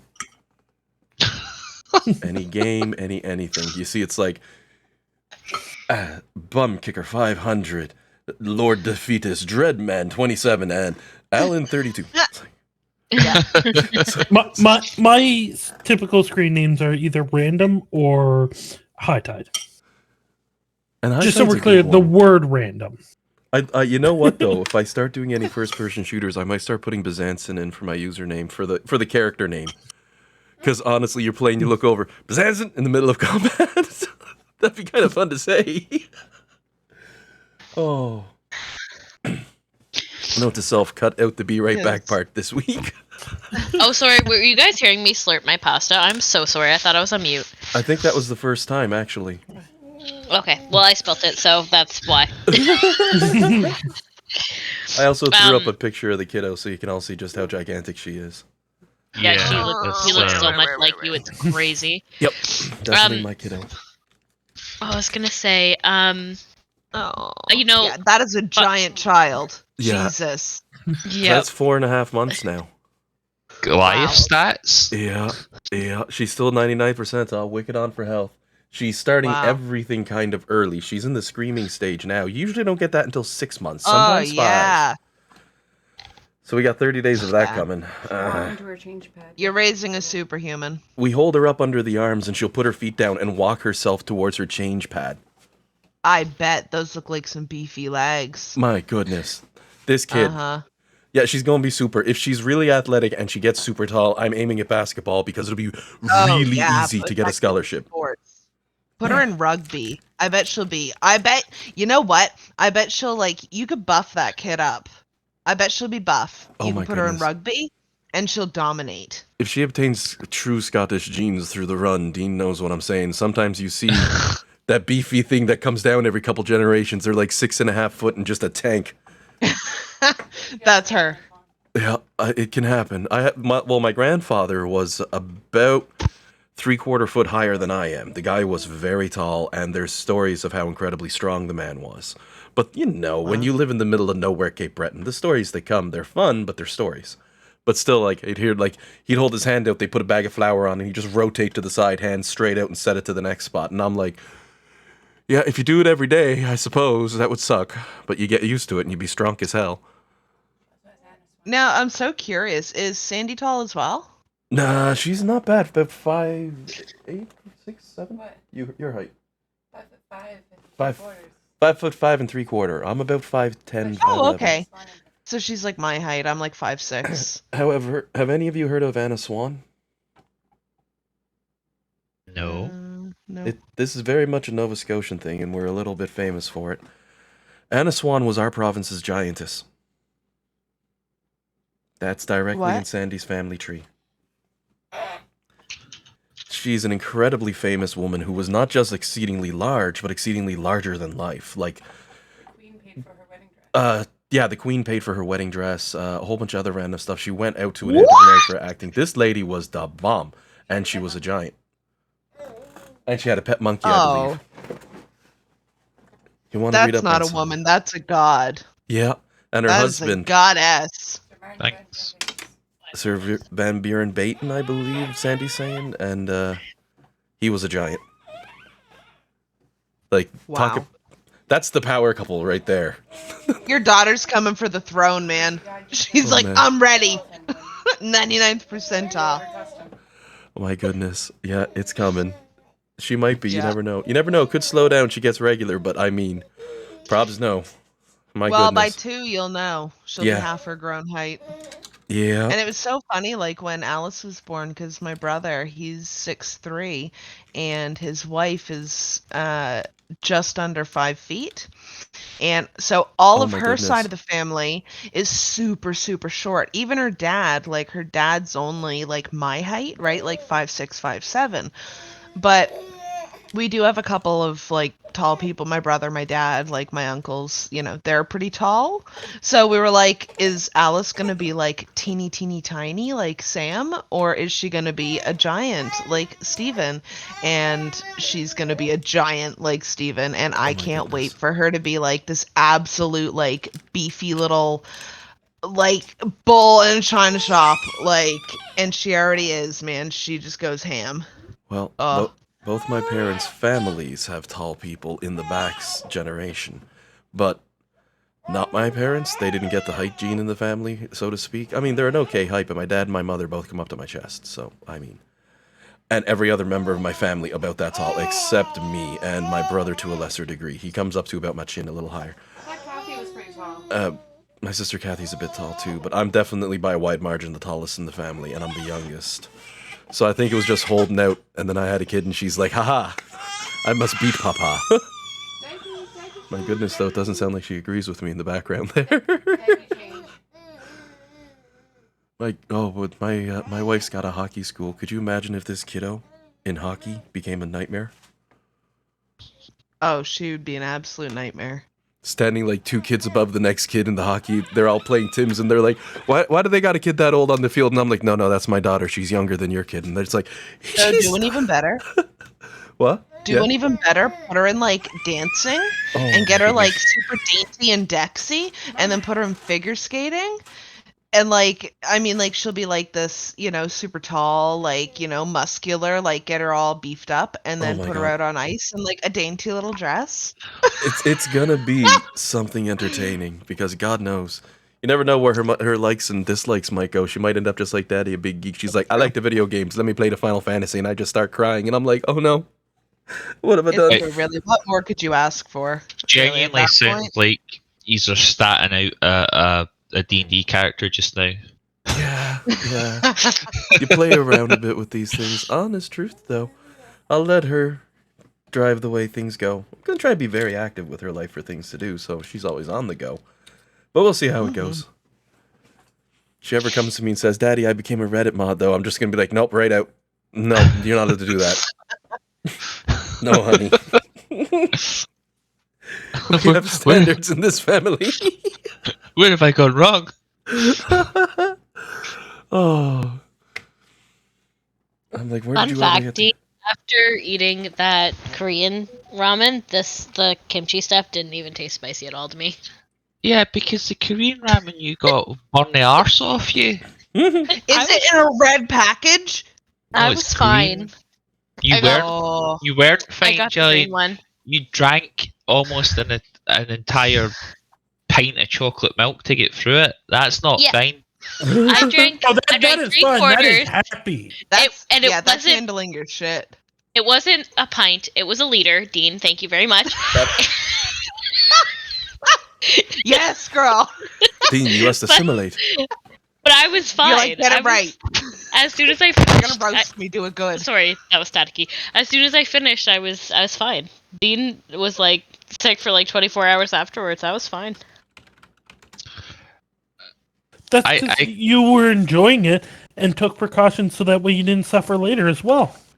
I can take like Indian spice foods, but Yeah, that's true. what- Dean can what- handle Indian food. I can't, but I can handle apparently Korean ramen, and Dean can, but with more difficulty. Sometimes I think that mayonnaise is too tangy. what? Yeah. I don't even know what that means. Like sometimes, right? Like if there's just too much of it, right? And like it's got like a tang sometimes, and it's like, oh no, why does that burn my tongue? Have you tried Right? Kewpie mayo yet? It's very mild. Sorry, one more time. Have you tried Kewpie mayo yet? Kewpie? Yeah, it's Japanese. It's Courtney based. won't like touching the bottle. Oh yeah, did we show you the bottle when you were at the house? We showed a couple people, It's but genuinely upsetting, the bottles of this mayonnaise. I'd Oh, just say no. get some Why? Hellmann's with olive oil. That's pretty tasty.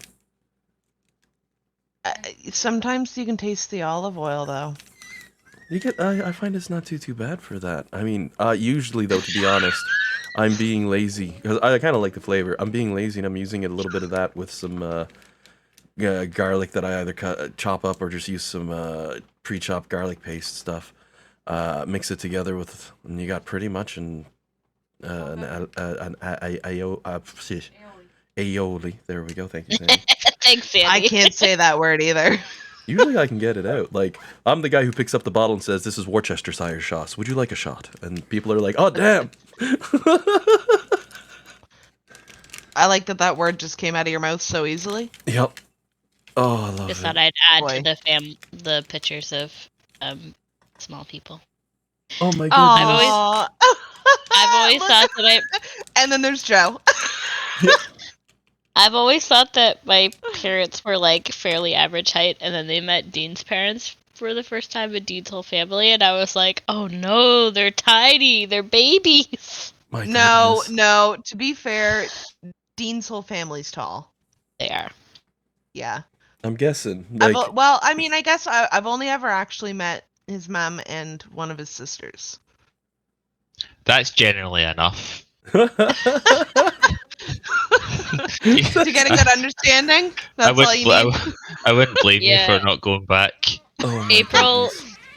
April is 16, and she is probably 6 inches taller than me. Oh my goodness. Yeah, I was gonna say, I think the sister I met was not too tall and fairly young. Was it Jillian? Because Jillian's older. She's in her 20s, or was it April, like with the red hair? Red hair for sure. Dean, Okay, if so I then it was visiting- April, but April would have grown since when you met her. So, Okay. theoretically, Dean, if I was visiting your family, would I be looking up at everybody? Me, You're pretty tall my though, Alan. brother, my stepdad, maybe my dad. I'm not sure about. I think you maybe be looking up at the men. Oh shit. See, that's the thing, like Courtney said, I'm not that short. I'm 5'10". And really that's not that bad of a height. And Mhm. shit, we all meet up for D&D. It's like I'm standing around and it's like, when did I get into the short category? This ain't cool. Ooh. So I can often use that as a yardstick. Oh, I'm gonna need to get a You drink of alright water. there, Alan? I was drinking chocolate milk a moment prior. The throat made a growl, and the chocolate milk apparently didn't like that. Just caused a cough. You know. I have to switch to water. Because, yeah, I was at Costco, and I'm like, oh, I just got the Costco membership. I'm not used to what deals and sales are the norm there. And we get to the milk aisle, because, of course, I need milk, and it's like 6 something for a jug of milk. And the chocolate milk 4 liter is $7.99 still there, and I'm like, Sandy loves chocolate milk, and I like chocolate milk. I would recommend the Everyone Silk loves chocolate milk. dark chocolate almond milk. It was really good. Dean bought it, and I honestly thought it tasted like regular chocolate milk. That is good stuff. I forget what it we might went be a for. bit cheaper than cow milk right now, so. It was, oh shoot. Sandy, what was the name brand we had to get while you were pregnant for milk? Naturel. We were getting Naturel. It was the only thing. What? It's not natural. It's natural. Naturel, not Naturel. Naturel. Yeah. I just got corrected on that one. It's the closest thing to milk. It's the closest thing But to it doesn't milk, get ice Sandy's cold saying. like That real doesn't get as cold like real milk, but it tastes good. Like real milk, as close as we could get anyway. And it was, that's the one that's lactose free, right? Yeah. Yeah. Well, it's not lactose free. It has lactose in it, but then they They put lacted yeah. inside with the lactose, so they cancel each other out. But if that's not enough for some people, it will kill you. And I mean that in a painful way. You all know what I mean. No, I don't think. I think they cancel each other. But out. it's usually for most people it works well, and it's that was the one we were buying while Sandy was pregnant because she became lactose intolerant, and that sucked. And then they're like, also, you seem to have the gestational diabetes due to genetics. And I'm like, well, we're eating super healthy now. Fudge. It was all Hence right. the snap peas. Oh, yeah, no, we still keep up on the healthy eating now. That's the nice thing. It really helped to get our diet back in order. But holy fudge, the snap peas were like the giant bag of them for $7 at Costco. And so I grabbed it. So, and yeah. My parents' puppy loves snap peas. Hey, man, they human food. Oh, that's actually cool, though. Yeah. I just want to It's give like context. Sorry, I just dropped a picture of my brother and my sister-in-law. Oh my The height goodness. difference is amusing. Oh my goodness. Well, in case of emergency, she just jump onto him. He's not even gonna notice. Literally. Excuse me, you're burying the lead. There's a puppy wearing a sweater. Oh yeah. It's true. That is Look at Sir that tag on him. Mortimer. That's all Sir John Mortimer? sees. Oh. Yeah, his name is Sir Mortimer. We call That's him Morty. adorable. That's Yeah. adorable. Yeah, he's a big man, and he likes to be such a big man that he rolls and pees on the carpet and gets his belly scritches and cries, and Aww. he's a Texas rescue. So he had a rough, really rough first year. So he's a very scared boy. So we like to remind him of what a big man he is. Oh. Actually, talking about getting scared, went to a friend's house the other day, and they have 2 dogs. Well, when I got there, one of the dogs was already out. Spud, who is Spud. like a little bulldog type.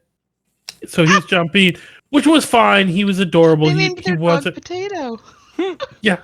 Yeah, he is a potato. It's great. But he was jumping. It was fine. Potato. And then they let out Frank, who's a Saint Bernard. And I'm like, oh, come here, boy. And he's like running towards me. And he's kind of And he doing didn't a little, stop. he's doing a little hop. And I'm like, oh no, you're Yeah. not going to jump on me. He did stop. He did not bowl me over. But for a moment there, I was like, oh God, are you going to jump on me? Kaya Brace. doesn't Before your eyes. stop.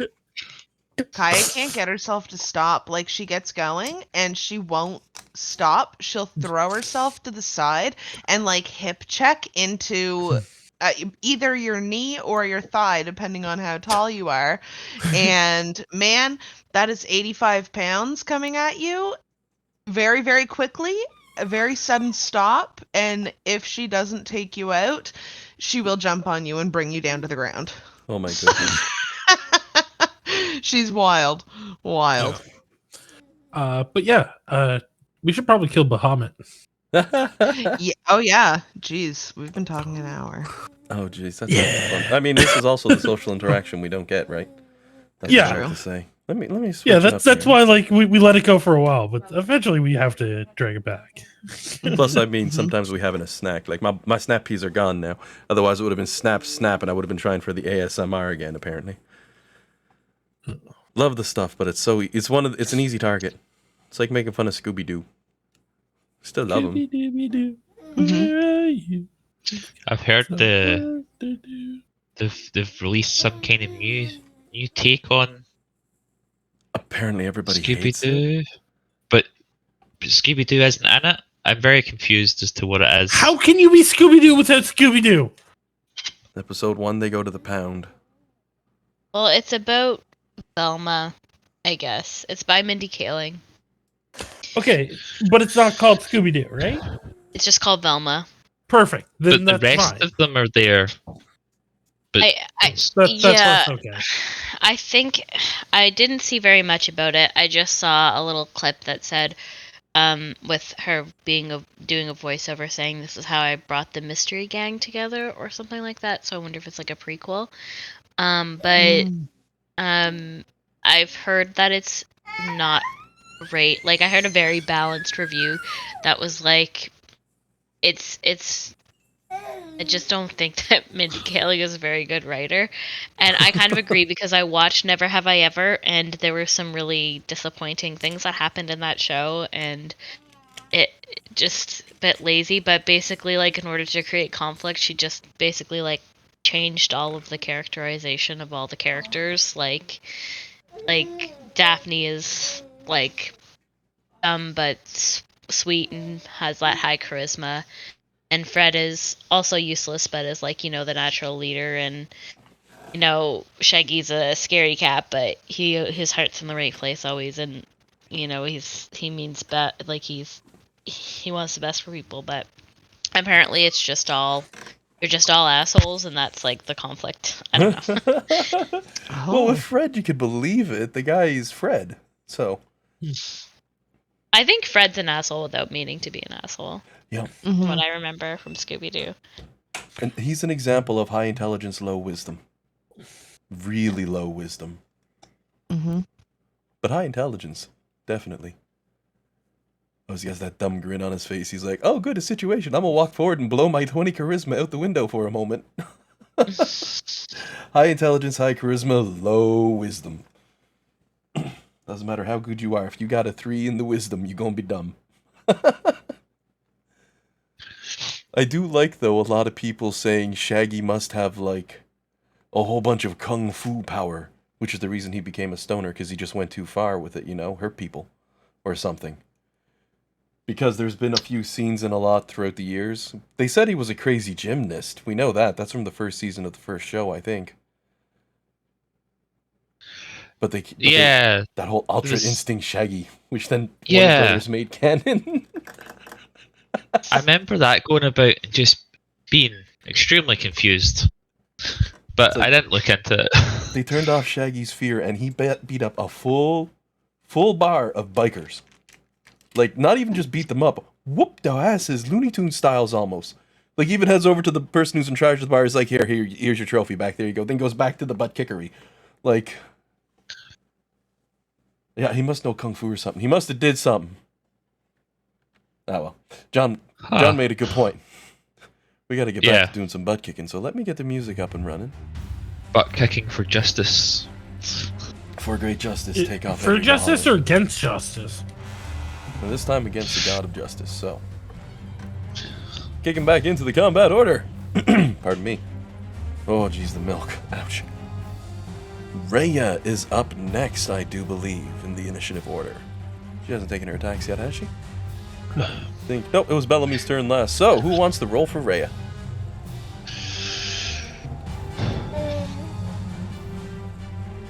Well, we just heard her volunteer there. Yeah, I was just about to say, I think you're kid. That would take some effort, but I think she could do it.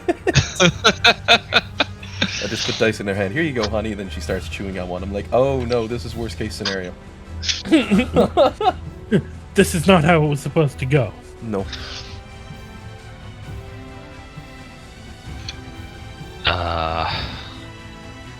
I don't think I should do it because we've seen what my attack rolls are like.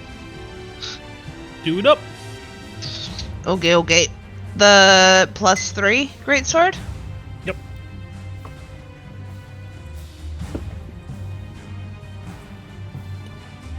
And she gets 2 attacks at advantage.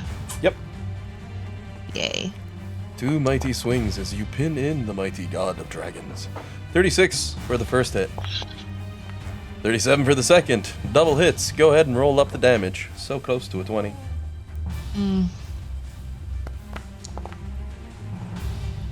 16 for the first. First smackerino, as Netlanders would say. And 17 for the second one.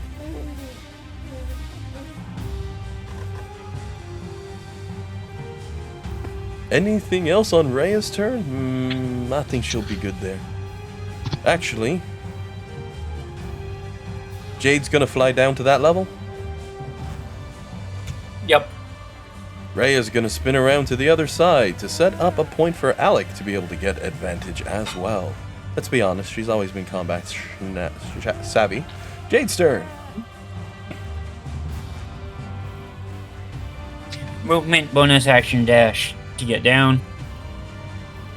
We all know Jade can move faster than anything.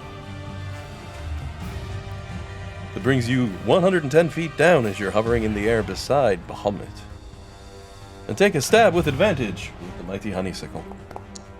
36 is definitely a land. You go ahead and roll the damage there.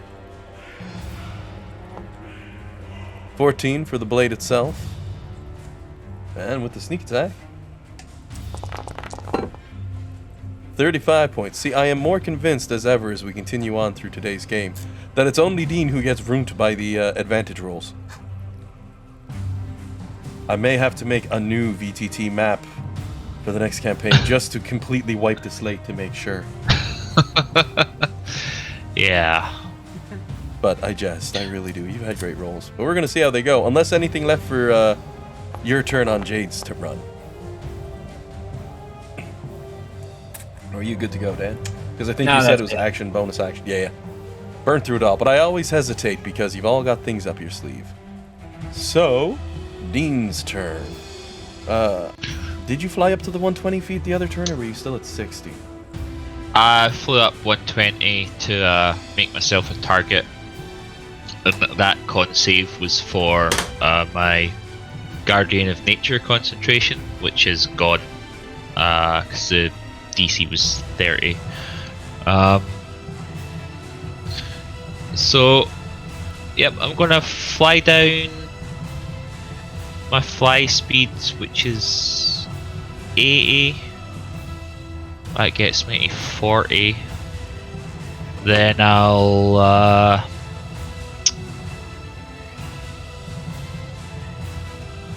do a little Texas two-step as a bonus action down another 30 to the 10-foot mark, and I'll make some attacks. Perfect. So Rhea hasn't wasted her positioning. Okay.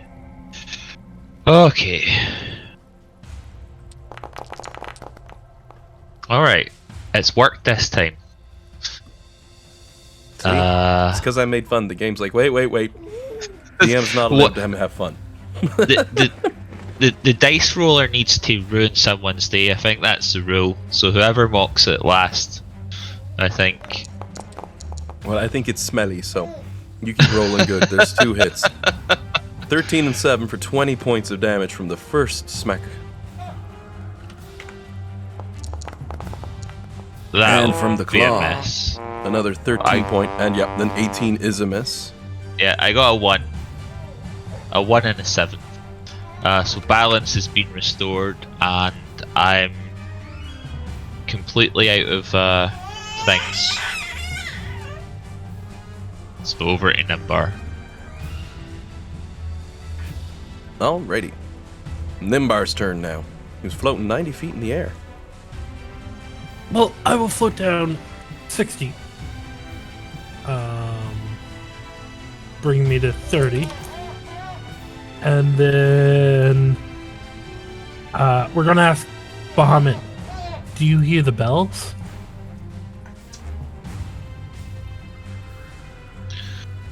Nope. He does not hear the bells.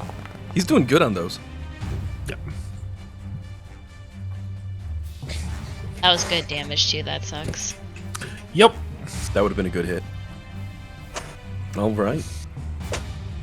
Bahamut's going to... is that it for your turn? Yep, you Yep. switched forward.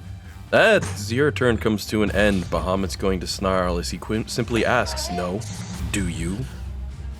And now he's going to use that legendary action I've been holding on to for everybody to get down low enough for it to actually work. As he summons 4 powerful lances. I thought you That's said this something I one can requires counter 3 spell? because he already used 2 this round. Didn't he use that the other round? Because I've had him waiting for this whole round on round 8. It was round 7 that he had dropped the Celestial Shield to give himself the temp health, which you all ate over the rest of this round to get up to this point. Alan, would you say these are dragon lances? They are dragon lances. I can't counterspell this. Natural ability, I think unfortunately. Yeah. God damn it. Fucking dragons. They are a bother. I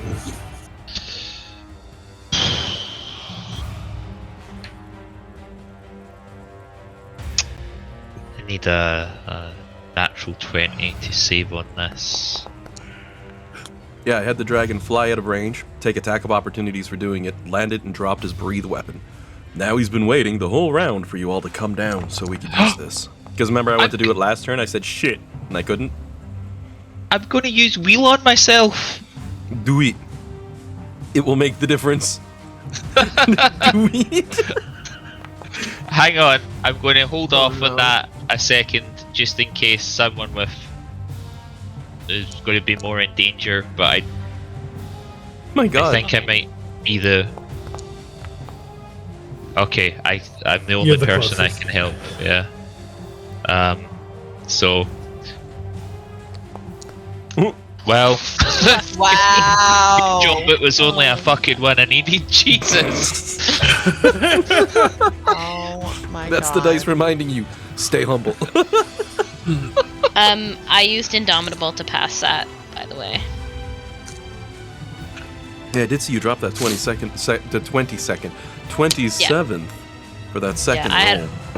I have all 3 of my Indomitables left. Well, now 2, but I did have all 3 prior to this. Well, and then, now he's just gonna roll 7 ones, right? that was pretty close. I got 23. That's not great. Ow. One time I pass a save. God damn it. I suppose I should complain. I kind of find that one slightly lackluster for its ability. I think you've said that about all the mythic actions for the dragons so far. Celestial Shield ain't bad. I like that one. But most of the other ones, it's like damage seems a little bit wah-wah on that 7d6 to a group of 20s. Well, Bahamut's turn now, and you're all down close range to him, so he's going to start striking, and of course, he's going to glare and roar at Nimbar. Smart enough to realize wizards are a pain in the bum. Was that radiant damage? That was force damage. Aw, okay. So is that 23? Is that half on a save? Yep. Okay. Wait, hang on. Save or suck, actually, maybe. No, it's save or suck. It says you must succeed DC 27 or take the damage. So no damage. What? Whoa. Well, if you didn't like the ability before, It's save or suck on a CR 30. Are you kidding me? that's Wow. unusual. That's cruel. You know what? I love that for us. Oh yeah, it's awesome, and it looks really cool when they come down. Like, if this was like a movie, people at this point would be like jumping up in the chairs at the theater, going "Wow!" If the CGI is good, you know, if the CGI is good. But it's a bite at Nimbar, which is going to be a hit versus AC. Is you take 62 points of damage from that nasty, nasty set of teeth. But it's not magical, right? It is not magical. So it's only half these. I mean, It still hurts a lot, guys. Gonna be able to take what Oh, another hit. Yeah, no, What? the second claw, the first claw takes me down. Yeah. Oh, Could it he did- reach me though, or did he float up? Oh, dude has 20-foot reach, or 15 feet, Oh, one or okay. the other. Well, Depending on the he'd ability, have to one or have the other. 20, so Well, I You mean, just fly it up 5 gets feet, so you know. that's it gets a bit wonky because he's like gargantuan, so they never specify like what their threat is vertically, do they? And even then, one I of could just have those- him go 15. But he's supposed to be Yeah. a cube, right? Not necessarily flat. So he'd be 20 Yeah. feet tall, then would it be 15 feet past that would put him at 35. But even then, I'll put him Yeah. up 5 more feet in the air. He has to fly Oh, up no, and swipe at Nimbar. Yeah. I mean, surely like he's bigger than 20 feet tall. My goodness, this dude would be monstrous in height. Yeah. But he definitely hits you but for now another I'm on 17. the ground. Yeah. Anyway, we're getting into the weeds of monster size versus token size. It doesn't matter. As for the He got tail, him. that one's swinging at Alec, and that is a hit. So you give me a strength save, and you take 23 bludgeoning damage. I can't pass the save, so You fall prone. Yeah. You take 6 points of damage for the fall. I Okay, maxed so out. that's so it's 29 total. Yep. Okay. Right.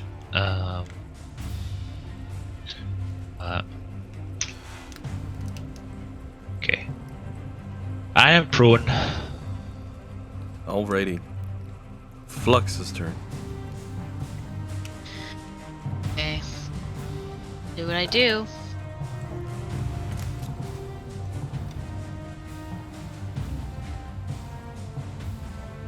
Do I have advantage? Yeah. Okay. You've that's got like multiple people to draw a line with. I know, it's just because people are on multiple levels. Well, they were. I don't think they are anymore, but... Multi-level makes it a little bit wonky. Oh yeah, sorry, my mistake. But you're good with Jade.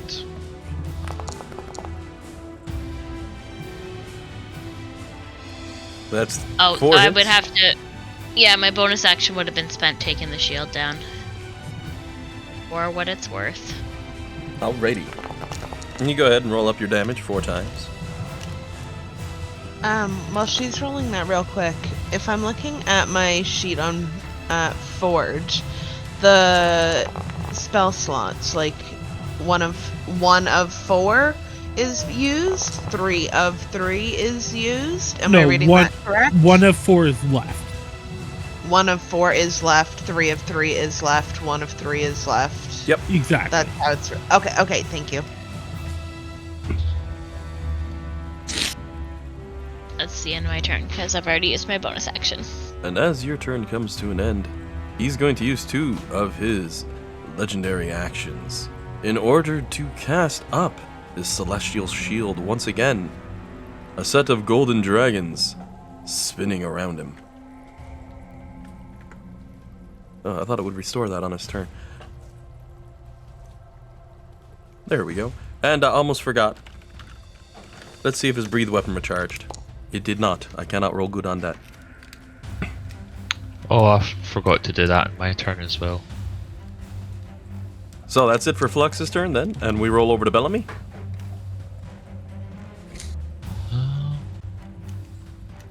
And then Bahamut gains 77 temporary health points. Okay, so I'm bouncing back and forth. Jillian, would it help you at all to be big? Would you like that? It's an do you know what D4 the- damage. An extra d4 damage. It wouldn't hurt, but if there's something else that you could concentrate on, like, can you do Spirit Guardian? Wait, no, he's immune to Radiant. Never mind. He is immune, but I also have Insect Plague and I have Phantasmal Killer, which are both. You can pick Necrotic for Spirit Guardian damage as well. But I I'm just don't know thinking- if he would be. No, I'm not saying you have to heal me. I just want to point out I am unconscious. Oh yeah, that's true. Oh, Like, shit. by all Okay, means, yeah, do no. damage if you want. Like, No. I'm not. Nope. Bahamut you keeps could do pinballing him. You could do healing Oh. word and then also Yeah. do damage. Okay, we're lucky as well. Nimbar hasn't landed yet. No, he has, but he's Featherfall.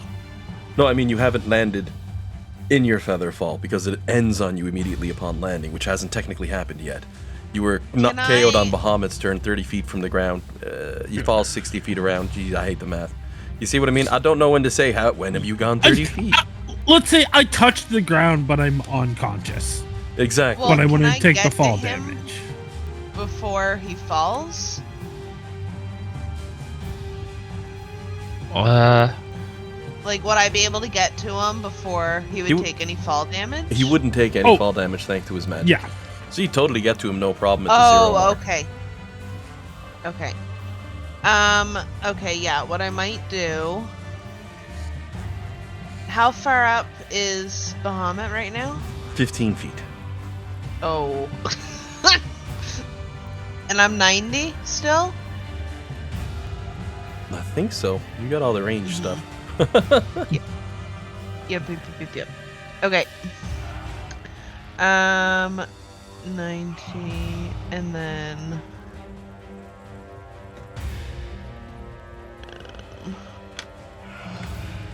Okay. Where is... Oh no, that's... Yeah, okay. I'm going to... How far can I go? I can fly 120? Yep.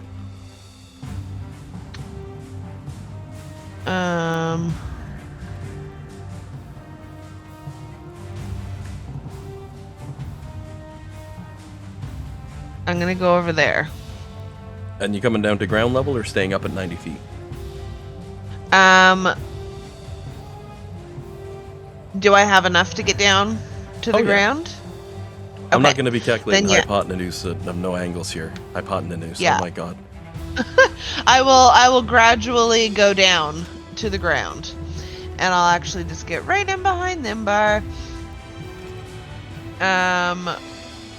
And I'm going to drop...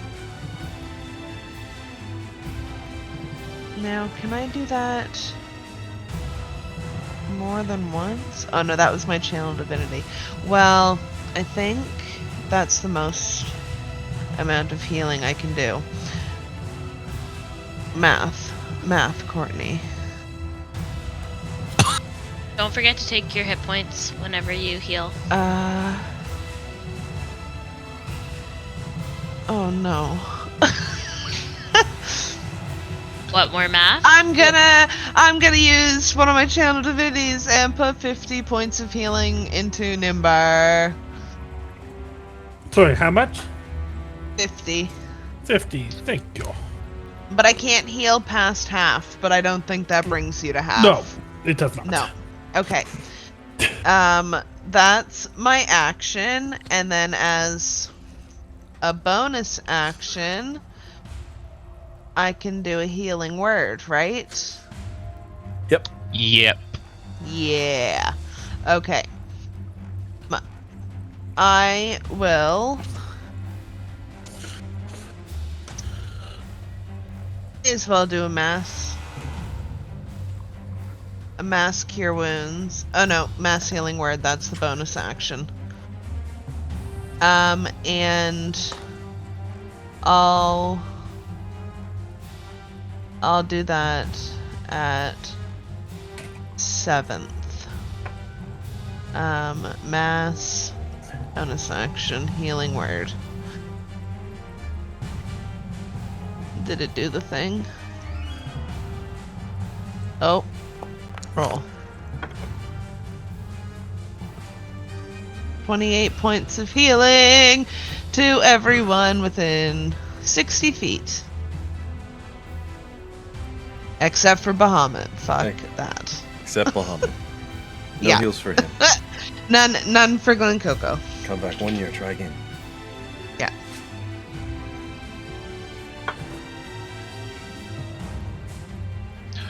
Must have a good teapot because that's some quality. Oh boy. Oh god. My monitor just turned off, Dean. I have the power! That joke was just too much. Even it gave out. We just started hearing the baby cry in the background. Oh my god. Make him stop, Daddy. That's worse than yours, Dad. No. I didn't think they got any more bad than your dad jokes.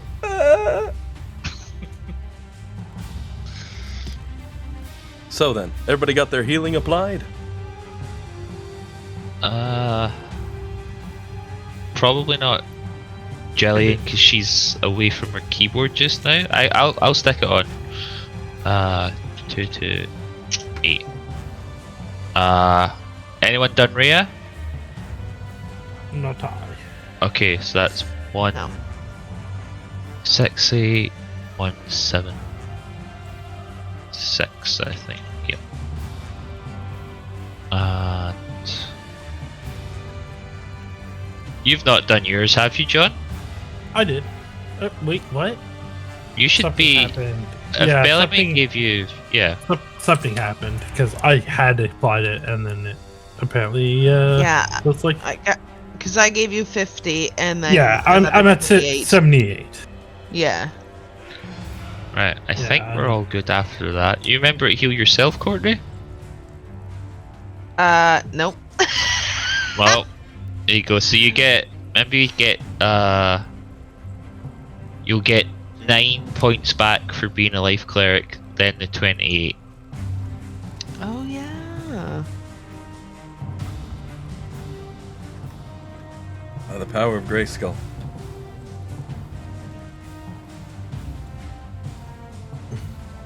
Tight.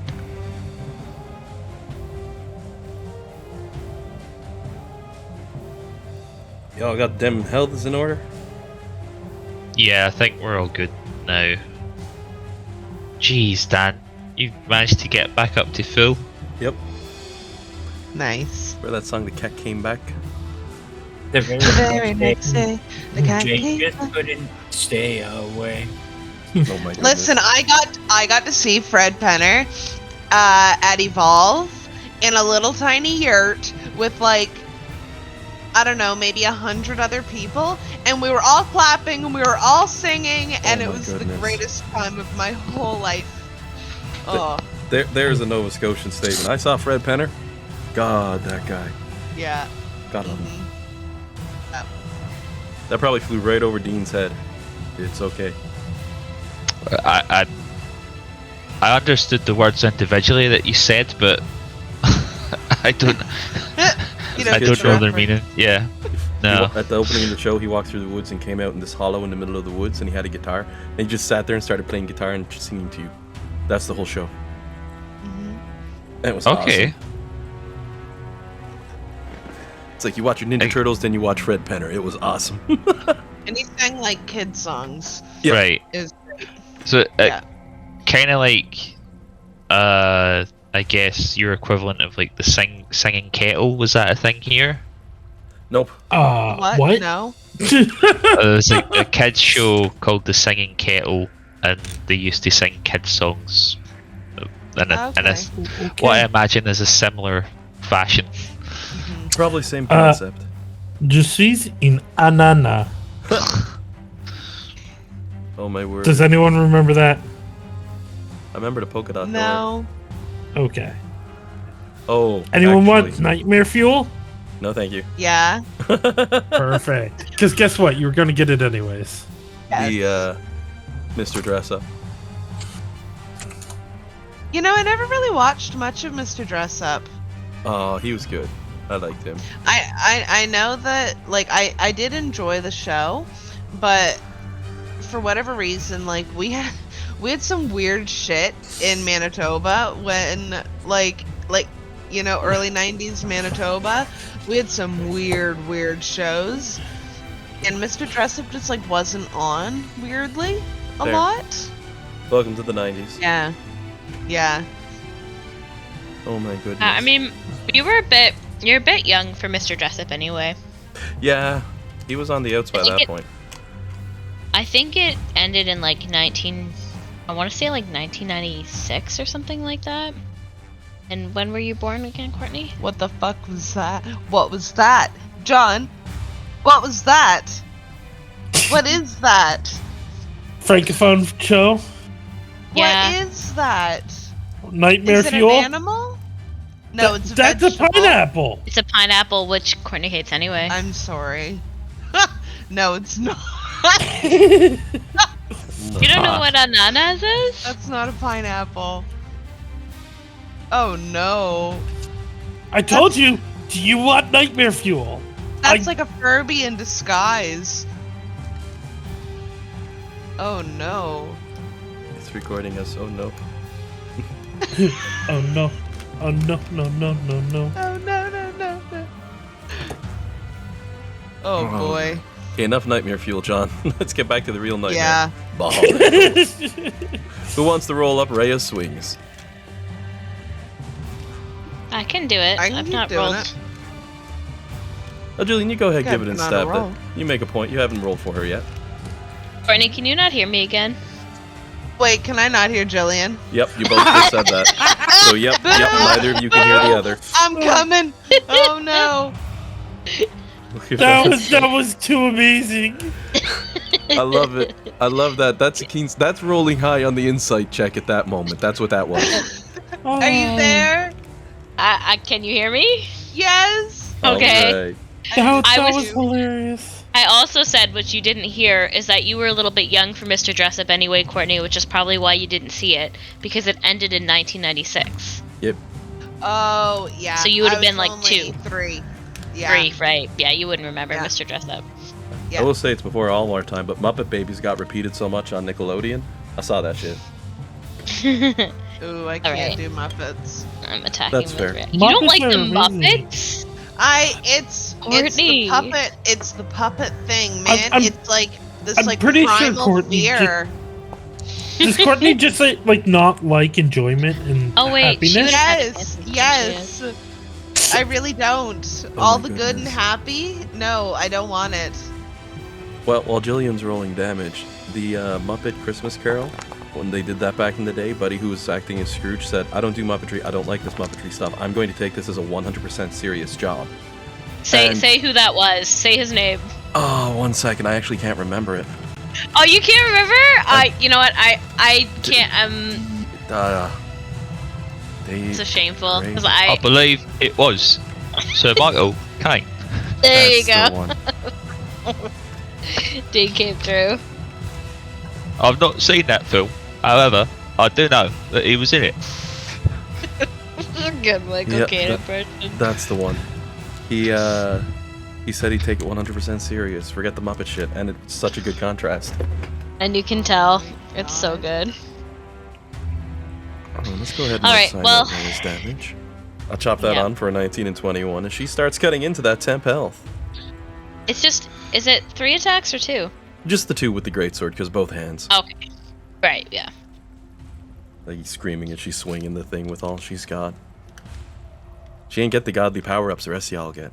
Jade's turn now. You stand edge to edge with Flux on this one. There was only one way we could deal with Elmo. We burned the forest down.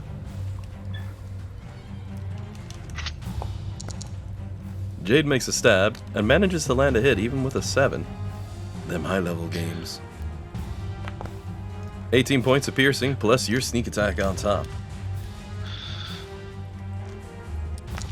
25. As you shave down its health even farther with those heavy hits. Anything else for Jade's turn? No. Alrighty. As your turn comes to an end, Alec is up next.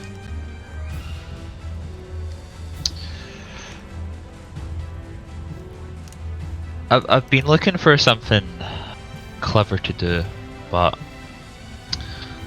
I don't think I've got much in the way of tricks, so I'm probably just gonna Cease hobbitses.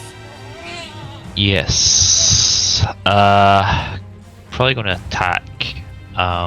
Do I need to move at all to be in line with Rhea? About 5 feet up, because she flew 5 feet further higher. All right. But you're I'll also do a the giant same. dragon, so the size of you, I don't think. You know, we had this conversation last time, Yeah. and I moved him up. Guess what? We'll probably have it again, just so we're clear. If I need to move 5 feet, then that's cool. I'll just do my bites. 25's a hit. You go ahead with 19 points of damage to the mighty Bahamut, who still stands defiant of your attacks. I think that's a miss. 19 is a miss. An And- even worse miss. Yep. 3 misses. Or 2 misses Um, on those rolls. And then I'll do. I'm in Chalice Constellation. Yeah, let's do a. Let's do a.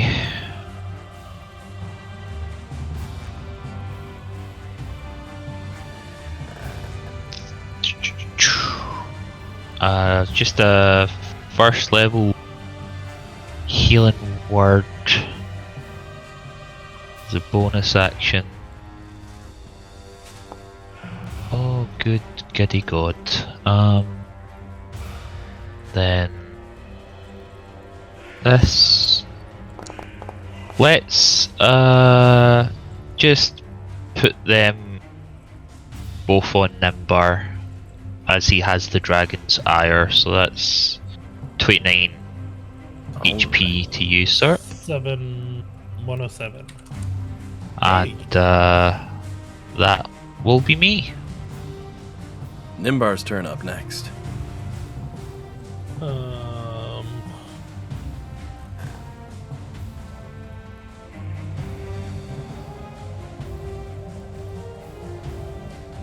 Nimbar's like, I need a long rest. Do I? Several long rests. He needs like 3. 2. I rolled minimum for that at least. Alright. And just to confirm what type of damage, I can't do it. So we're going to do lightning damage. Zappo. I am else? going to stand up just so we're clear. Point up your hands and you fire a lightning bolt into the air as it crackles through Bahamut's form. Anything else for your character's turn? It has see how no much- effect on his shiny metal body.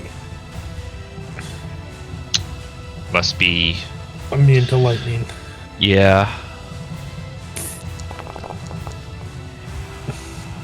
Nimbar gets the brain freeze from eating the ice cream. Unfortunately, Yeah, I'm finds getting out real sick of this dragon. he's still got some health left, just a little. Alright, well, now we know he's immune to lightning, guys. Come on, breathe weapon recharge. So that's radiant, lightning. Have we tried anything else? Force is works. working. Yeah, they Force. when all else Force. fails, stick with force. Nothing's immune to force. I think psychic works. I just realized my bites do psychic damage. For like a d6 worth, and nothing's been said about that. Alrighty. Well, unfortunately, he leans for John to forward die? as he stretches the neck outward, fangs Oh. burning through the air as they sledgehammer down on top of Bellamy, using his Oh. advanced reach to go for the one who's been healing. As you take 43 And I points of never damage. get hit! No! No, you never do. No one ever hits me! But this guy's smart. That's yeah. What's your armor class, Courtney? 24. So the first one wouldn't hit. Oh, I thought it was a Oh 23. wait, those Damage. aren't damage! Hold on, I got 34 for the Second one. bite, 33 for the That claw, hit. 23 for The the third last- claw. That misses. That one misses. Yeah. However, that may not have to worry about that Yeah. because the bite did 43 and the claw did, oh no, 25. That ain't enough to kill her, but it is enough to grapple you as Bahamut grabs you in his mighty claw and is now holding you still, glaring at you as he does. Flux's turn next. Oh, God. Oh She gets real mad. Tries to. no! Flux, help me! She's gonna go right for the head. She's gonna try to like decapitate him. Yeah. I have advantage where I'm at this point. Let me double check actually before I You and ask you Jade. guys. I would with Jade, right? Yeah. Blade? That's a Got a crit. Vorpal Braid. That Nice. would work. He has legendary resistances. Freaking Vorpal Blades and their Aw. overpowered bullcraps. 1 crit, 1 hit, 2 hit with a crit. And swing number 4 is also hit. So you go ahead and roll your damage.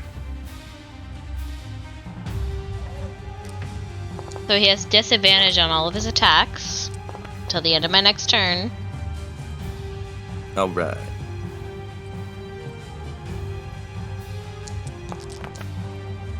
Two hits. 3 hits. Oh. No need to do that 4th swing. Doing it anyway. Ooh! Chops his head off. Hell yeah! As you continue to swing and strike at Bahamut's front, drawing out some of that platinum blood before he seems to choke, twisting and turning in air as his mighty draconic body falls down to the ground, fortunately releasing Bellamy along the way.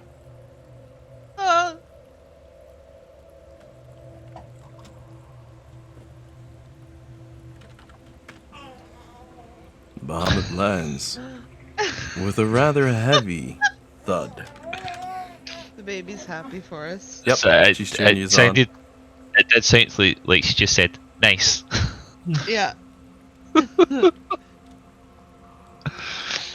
Thumbs up from her. She's like, good job, guys. You couldn't have done it without me. We couldn't have. She's right. Wow. Wow. I'm gonna heal. Some people gather, friends.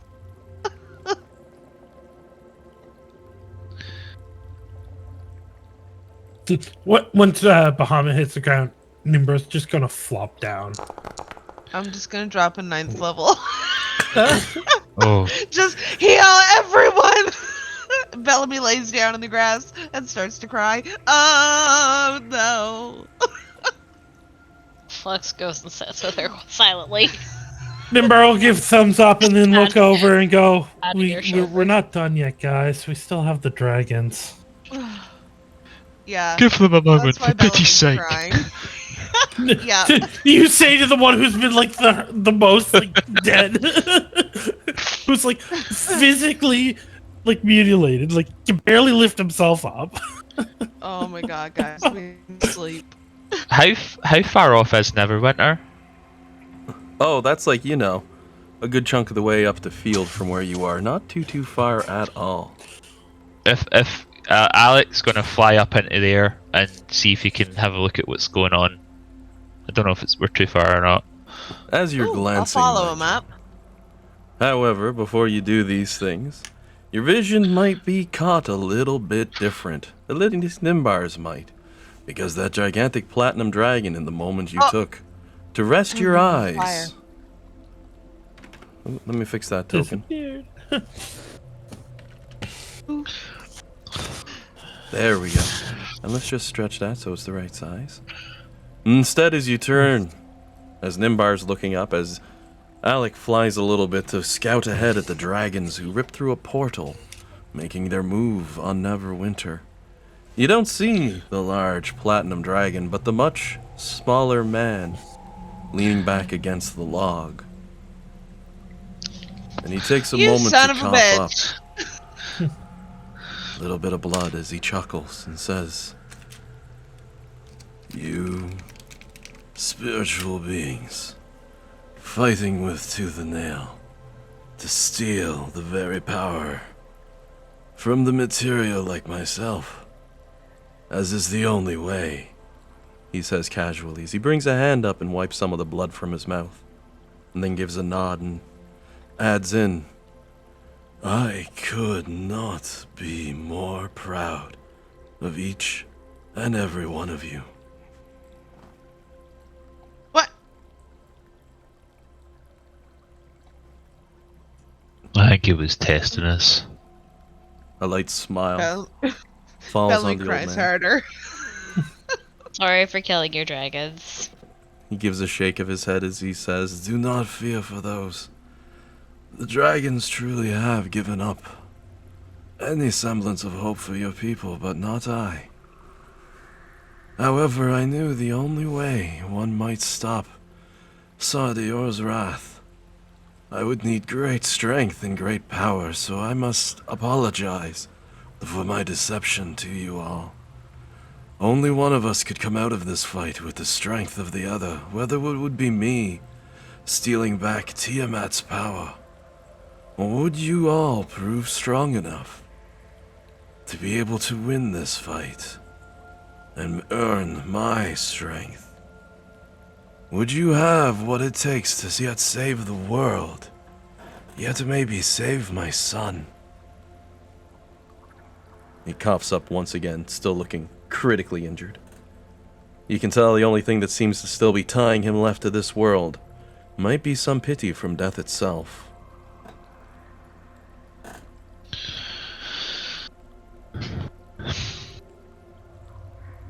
We're not gonna heal him, right, guys? We shouldn't No. heal him. I shouldn't heal him, right?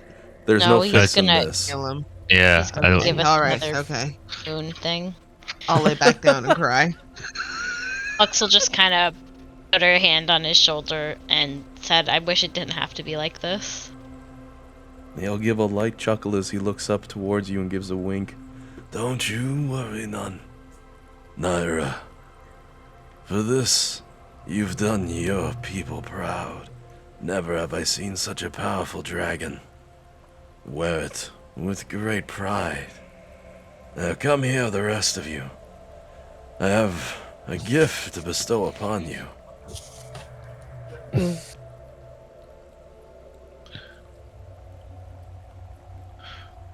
I'm assuming everybody sort of clambers in, floating over Yeah. the old mage. Yeah, Alright. I'll Yeah. Yeah, Change I'll crawl shape. over. Change shape to my half elf form, so it's easier to to squeeze in. Like shrunk down. Health still nuked, but shrunk all down.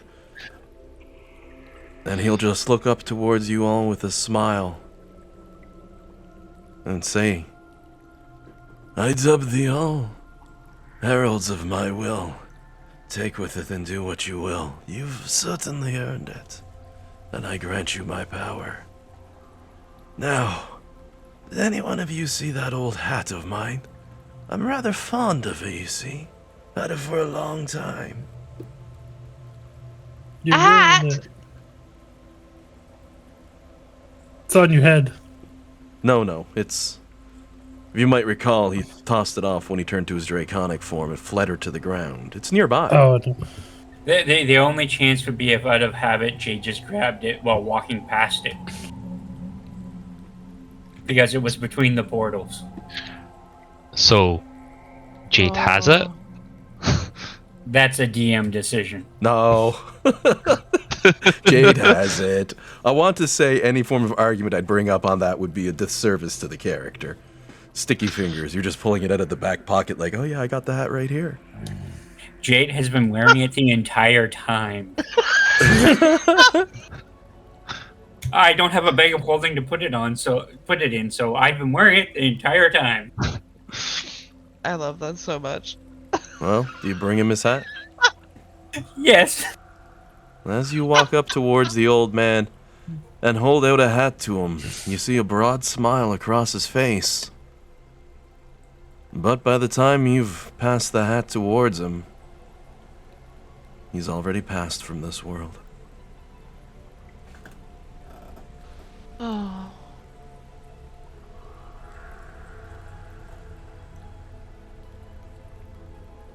Well, that was sad. That didn't feel good, guys. That didn't feel like a good kill. Not felt good about a kill for a long time now. Most Yeah. of them haven't Tiamat been once felt and pretty needed. good, I'm not gonna lie. Yeah, Yeah. Tiamat. Tiamat Yep. felt good. Yeah. I don't know. Seems every time we fight something, the situation just gets a little bit more dire. Oh, it didn't lead to good consequences, but killing Tiamat felt good.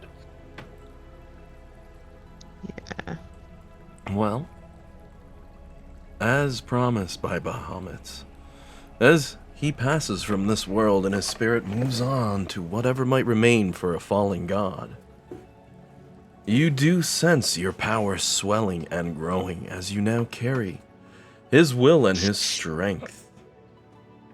You are no longer demigods. Your characters are now classified as gods in all intents and purpose and rights. We're gods! Oh my knee! As an added bonus. I love that for us. For being divine. And I might be kicking myself for giving you a power up to this We degree, are, but aren't frig it. we? You can pick any one level 20 feature for any class you have. Just one. And you can have it. In addition to all that you have. Oh. Any level. Sorry, can you repeat that? For your class, you may pick any level 20 feature. And for if we're anything. multi-classed? Well, you've got multiple classes to choose from, but you can only pick one, and it's a permanent decision. So the fighter, for example, well, you're not limited to Battle Master. You can stretch out and look at all those crazy power-ups. Most of them are reliant on what you gain throughout the class, but as one show of true strength of divinity, I'm giving you a level 20 feature of your choice for your class. And for those of you who multi-class, who, like Jade, who'd just be a step away from actually getting their level 20 feature, well, there you go, buddy. This is So your would big I- godly boon. Just so I understand it correctly, so that would mean like I could take the champion feature, like the fighter subclass champion, and a crit on a 17-18, Yeah. or a 19. Okay. Oh, right. So it would be like the max druid circle feature. Yeah, anyone you want to pick with either. I'm not even limiting you to the same subclass. I'm going all out for this big boon because you've taken down all the CR30s that this game has to offer that are worth fighting. There's really nothing left in the game that's strong enough for you except my homebrew monstrosities that are still to come. So give that some thought. You also gain a couple bonuses. Right now, you all obtain the vision of a god. You have true sight to 120 feet. And you also obtain some new boons. The boon of Peerless Aim being one. You can give yourself plus 20 on a ranged attack roll you make, once per short rest. I've already got that one. Did I get it twice? Yep. I'm also going to give the spellcasters, anyone with them, an additional level 8 spell slot per day. Extra level 8 spell. Nice. Is someone writing God. this down? Oh no, I'm so panicked. Is someone writing this down? Yes. Okay.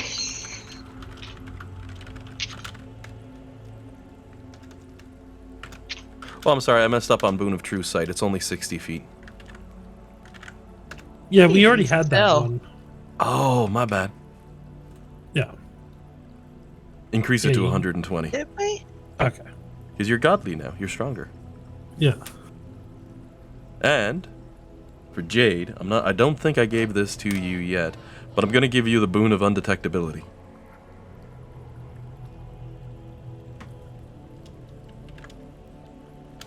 Undetectability. Plus 10 stealth. Can't be detected or targeted by divination magic, including scrying sensors. Bye, Jade. It was so nice knowing you. We'll never see him again. Oh. Oh, fungal body sounds nice.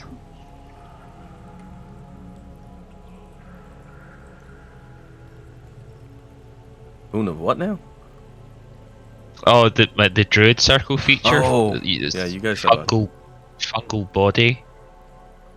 Unless I'm incapacitated, any critical hit would count as a normal hit instead.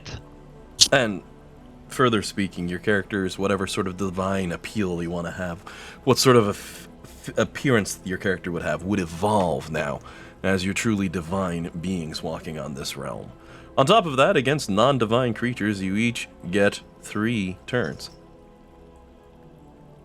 Don't expect to fight many, if any, anymore, though. Just to give you an idea of the sort of boost-ups you get.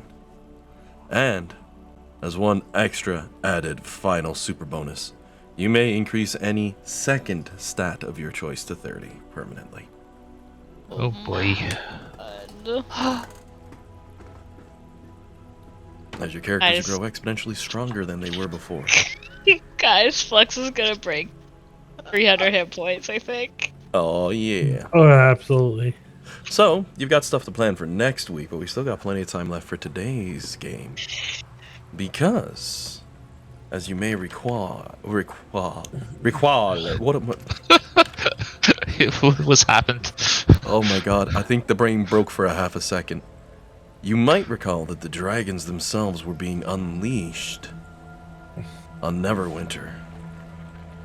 And as your eyes turn towards the city as the dragons come with their incredible breath weapons, you hear the sounds of trumpets burning through the air, exceedingly loud, and a brilliant flash as the heavens themselves seem to open above Neverwinter, and a legion of angels break their way down and through.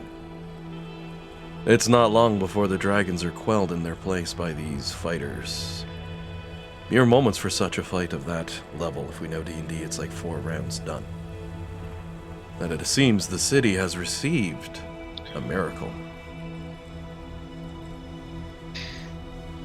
Do you guys want to know what Flux's hit points are at now? Oh my. Yeah. No. Yes, but no. 364. Yup. Thank you, Addie. Even she was shocked. She was like, what? Wow. My word. You love to see it.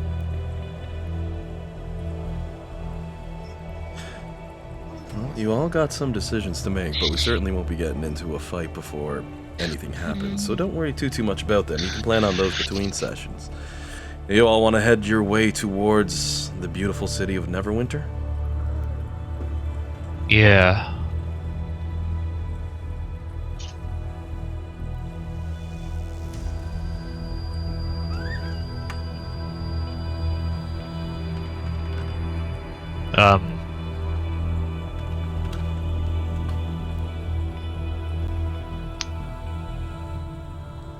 Is everyone able to fly? I Yeah. can carry some people through. I can go 80 as a dragon. I think I've still got a few hours left in this wild shape. Can someone carry my stuff? I have no strength to carry anything. I mean, I'm not very strong, but yeah. I can carry your stuff. That'd be nice. Right now, I have a 3 strength. I don't know if you're aware, Courtney, but like, yeah, I can't carry anything. Oh, right, because of Wish, right? Exactly. Yeah. Yeah, I'm sitting at like a pretty healthy 8. I'll carry your thing. I'm doing a little better than you are, so Yeah, that's why I was strapped to Flux, was because I was just like, I can't move. Oh, well, okay. Well, I'm flying. If you don't want to walk, I can carry you. I can baby Bjorn you too. Team just slowly floating along, having a good time.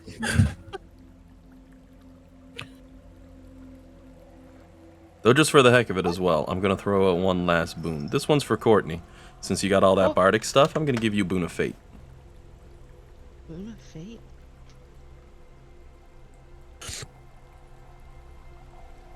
One time you can throw out a d10 plus or minus to basically a check that someone else does, whether it's attack rolls, ability check, etc.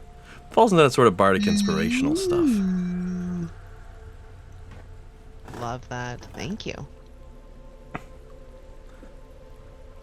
So you're all going to make your way towards Neverwinter, hey?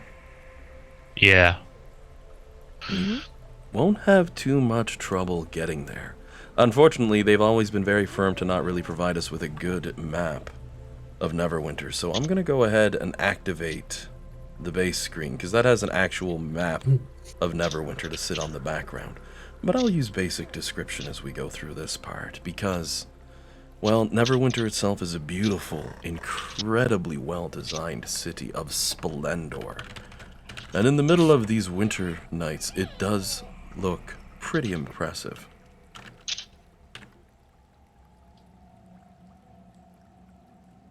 I'll get you all a quick picture of Neverwinter, so at least we have something to stare at. The city itself is beautiful and shaped something like an eye, with the castle itself dead center like a pupil.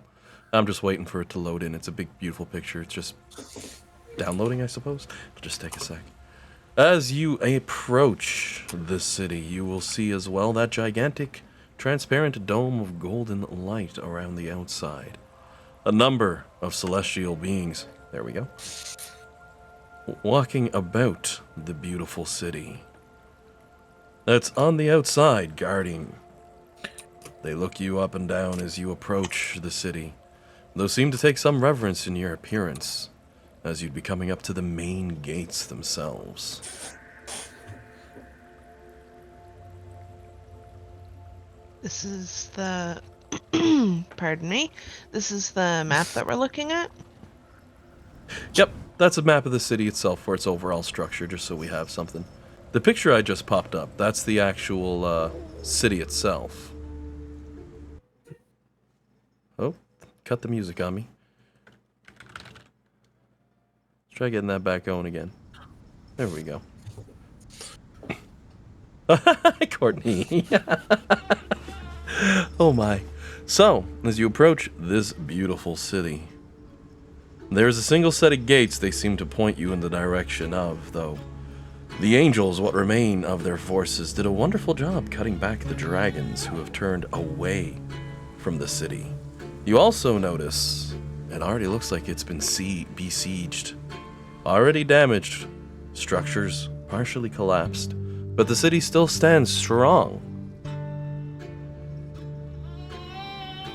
And as you approach the gate, one person stands out towards you. However, before you get quite so far, that big golden barrier stands between your characters and further movement towards the walls. What do you do? Anybody gonna investigate it? Give it a poke? Can I make an Arcana check to determine what I can about the barrier? Glancing at it, you can tell with your true sight and your own stature as a divine being that it's divine in nature. Some god threw this thing up. Oh, on top of that, give me that Arcana check in reference to the last fight. As your character's not under a time constraint, and with a nat 40 on that one total, your character comes to realize something that might be slightly disconcerting, but also advantageous. Divine spells cannot be countered. They are cast from your own divine power, so no one has the right to override it except yourself. That applies to your enemies as well, which is why he couldn't counter your spells.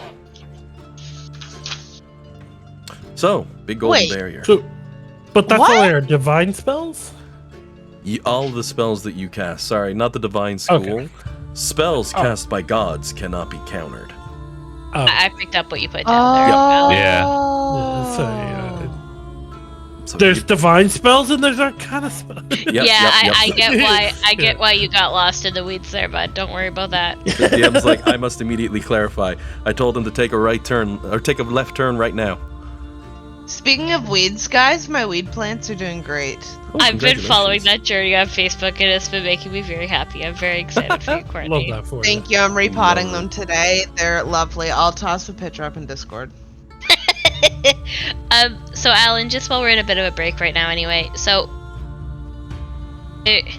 when you say we can take a level 20 feature, Yep. does that mean like any feature below 20 as well? Like, could I take Superior Critical? Nope, got to be the level 20 feature from a class. You get the big bang shebang of level 20 from an Sorry, area. I'm confused. As a when you say a level 20 feature, there's no level 20 features for subclasses. Oh, Yeah, sorry. like- I think you get a limit to what you choose. Like for a druid, it would be like level 14. Yeah, for Yeah. wizard, it's also level 14. Whereas, last like, my subclass- 20th ability Right, because is, yeah, that's like, the truth. signature Your spells. your last growth as a class for level 20, essentially. Your level 14 abilities, you can grab that. Right. Okay. Because Okay. at level, everyone gets the same thing at level 20. Basically, the last highest, strongest thing from your class. So there's superior critical at 15th level, but then for the same subclass champion, there's survivor. I think superior critical would be more useful, but there is a higher tier, so I have to default to that one. Like, it goes up in levels, you mean? Yeah, so superior critical you gain at level 15. After that, this is for the subclass champion. So at level 15 in the champion subclass, you get your superior critical, which means you crit on 18 to 20. But there's a one class subclass feature at 18th level called survivor, which I don't really want. Oh, I get you. I would have to take the one at 18th, right? That's essentially how I was looking at it for those. Regeneration isn't too bad. Mind you, It's only at not, half, but it's only if I'm half or lower. I don't want to sound cocky because I'm sure I will get to that point where it will be useful, but yeah, the I'll idea is just- to I'll give you a keep top looking. out from another one. So whatever the top is in another one of the subclass is essentially what you can take to make it easier on this one. If you Okay. looked at this Vigilant Defender gives you an extra special reaction. There's that one. What subclass is it? Champion. It's what level is that at? 18. All the last fighter archetype gets their feature at 18. This is just in the class, like, right? I type in cleric, I hit cleric, and then I go to, like, the class features, right? That's what we're talking about. Yeah, so you can choose the highest level subclass feature from your class. So you could take like a College of Power word heal? Wisp. No, that's a spell. Oh. Like the last thing in like say College of Whispers or College of Swords. You could take like Peerless skill for from College of Lore if you don't have that one, or if you were to jump on the College of Valor, I can't remember. But essentially, from any one of the subclasses, whatever their last ability pickup is, you get it as a freebie. It just has to be one of the classes you have. So it might be a little bit of reading for that one. Right. Okay, because the clerics are the cleric domains and the bards are the colleges, right? Yep. Right. Okay. Alright. Okay. I understand the homework. Because you might be Oath of Devotion, I think, for a subclass. And I know its top out is Holy Nimbus at level 20. Oh, it gets funky. Feel free to read over one, see if you find something you like, let me know, etc. So, Yeah, I'll do a bit of reading. who wants to mess with the barrier? Anybody? Alec would If it's tempting, yeah. As, start by simply shouting, "Hello!" Well, as you give out a shout of hello, you do see a rather interesting sight coming to greet you. It's a suit of full plate on this person from head to toe, as they casually approach from the back, as you see angels moving out of their way at no glance, as they walk up close. Sorry. Oh, no worries. Peering through the barrier towards the group of you, they give a slow nod and add in, "I've been expecting you, heroes. Please make your way in," as he waves a hand and the barrier begins to open. do you recognize said person? You can give me a religion check. Vibe check? Can I do a vibe check? The vibe check. Insight. Go for it. Yeah, I have a plus 22. Well, No one can ever lie to me again. Tell If them Jade just... takes the soul of deceit, yes, he can. Oh my god. You Get can beat nasty. that? Yes, if I take soul of deceit, telepathy, and any other means that allow you to read my mind do not work. Additionally, Oh. no matter what I say, magic that would determine if I was telling the truth indicates I'm telling the truth. Oh, but that's not Yeah, magic. but that's not magic. Incredible. That's just reading someone. Oh, yeah, that might work. Standing before this person, you recognize them as Helm, the Faerunian god of guardians and protectors. Worshipped by guards and paladins both, the Vigilant One has always long been seen as a cold and focused deity who practically took the role of defender and sometimes enforcer, though he extends a hand and invites you all in to Neverwinter.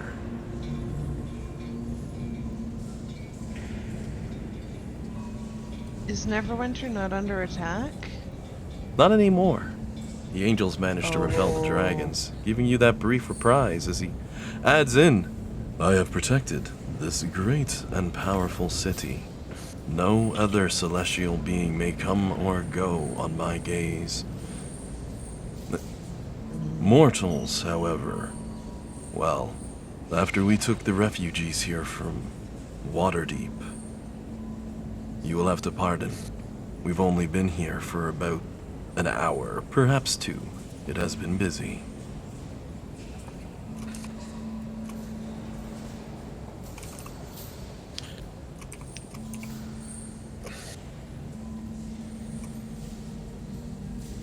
Who's all here?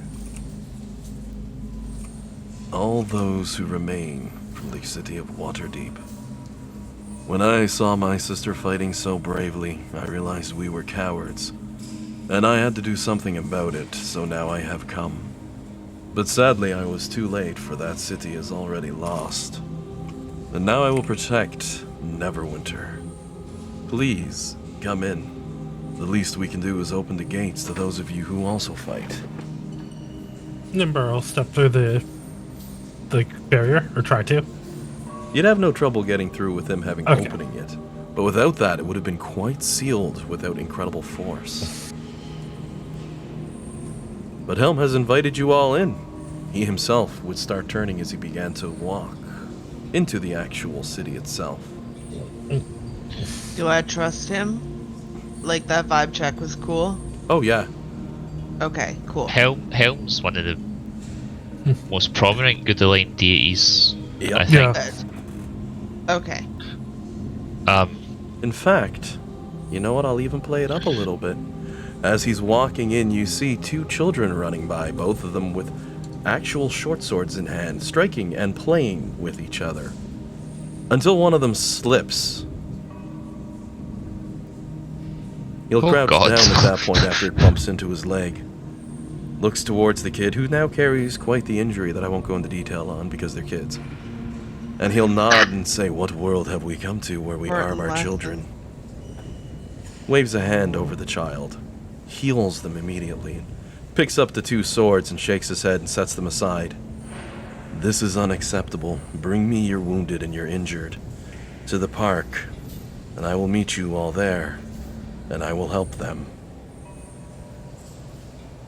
Then he looks back towards the rest of you and says, we must continue this walk elsewhere. This city needs much of my help. And he goes, Do we one know thing where's- about Helm, he has a soft spot for kiddos. Do we know where Sardior is just now? No, but with my barrier that I have now placed up, he won't be entering this city without me immediately knowing. As he walks his way towards the garden, looking back towards the group of you, and you can see this town's been besieged. There's a lot of injured people, there's a lot of hurt-looking people, and there's a lot of angels and celestials walking through the streets, offering help and doing the right thing for once, it would seem. As opposed to any other time they've appeared in my campaigns, and I painted them the villains. But Helm, as you've said, he's the goodest of the good. I imagine we're following along with him. Mm-hmm. The real entertaining thing is that suit of full plate he wears. It's not that advanced, It's not that crazy overpowered.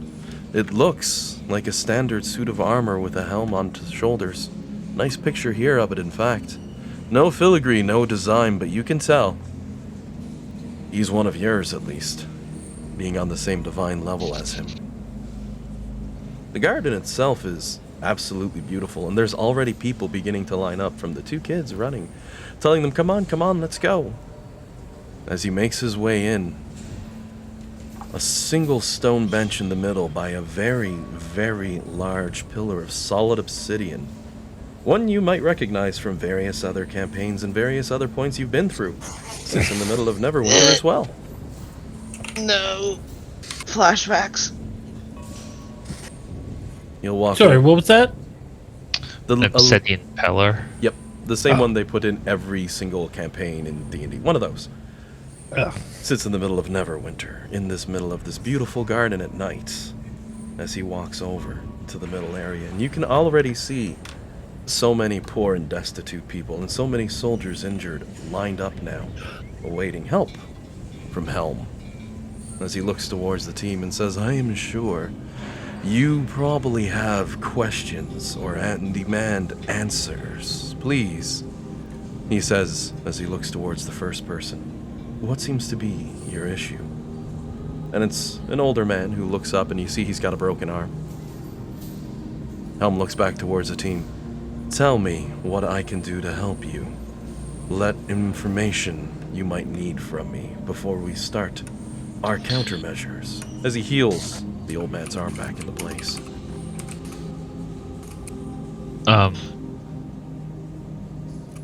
We're looking for Mestra, right? Yeah. That's why we came here. Yeah. Does Helm know where Mestra is? Next person walks up with a busted hand, very crushed almost, as Helm takes it in his own between his hands, aglow. My sister Mistra, yes. She did indeed run here. He lets the hand go, the person, tears in their eyes as she kisses his palm. He doesn't seem to take much to the worship, however. He simply pats her and sends her on her way. The next, a raggedy-looking man with a busted knee. He looks towards the team. Yes, my sister was in this town. Old man cries, my knee's killing me, buddy, please help. However, she has left. When I came here and defended this land, I was able to return her to the heavens, to where we call home, where only we can tread, so my brothers and sisters can defend her. But I've come, and I will change this world. Change it how? Well, right now it's on a path spiraling to death and destruction. I will bring order and strength, what is needed, and I will save this world, so you mortals can continue on. Next guy walking up is he's got his arms wrapped around his chest, coughing up blood from underneath his hood. As Helm puts a hand on them and starts to heal the guy's ribs. Sounds a little preachy, friend. Well, I think oh sorry, go ahead. I was just saying, I think it comes with territory. I mean, we're gods now too. That's true. And indeed, as gods, you will have much responsibility now. A role thrust upon you through avarice and through ingenuity. As the next person walks up, bundled in cloaks, they extend out a hand towards Helm as he looks down. What's your issue? My wife, she can't remember enough in her head. And Torm nods as he creates a small vial in his hand of white powder, looks towards the team. But don't worry, my friends, this is not a night that we should fear. This is Night Hall, one of the greatest days of celebration under the calendar of the Sword Coast that they follow, where they look towards the skies as he leans forward and puts in the man's hand. Says this will cure her, will restore all of her memory. And he cries and jumps forward and wraps his arms around Helm as Helm looks towards the rest of you and says, look towards the sky, towards the stars. See your ancestors above your head and wish.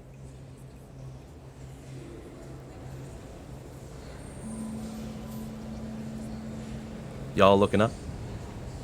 Nimbar. Yeah. Yep. Yeah.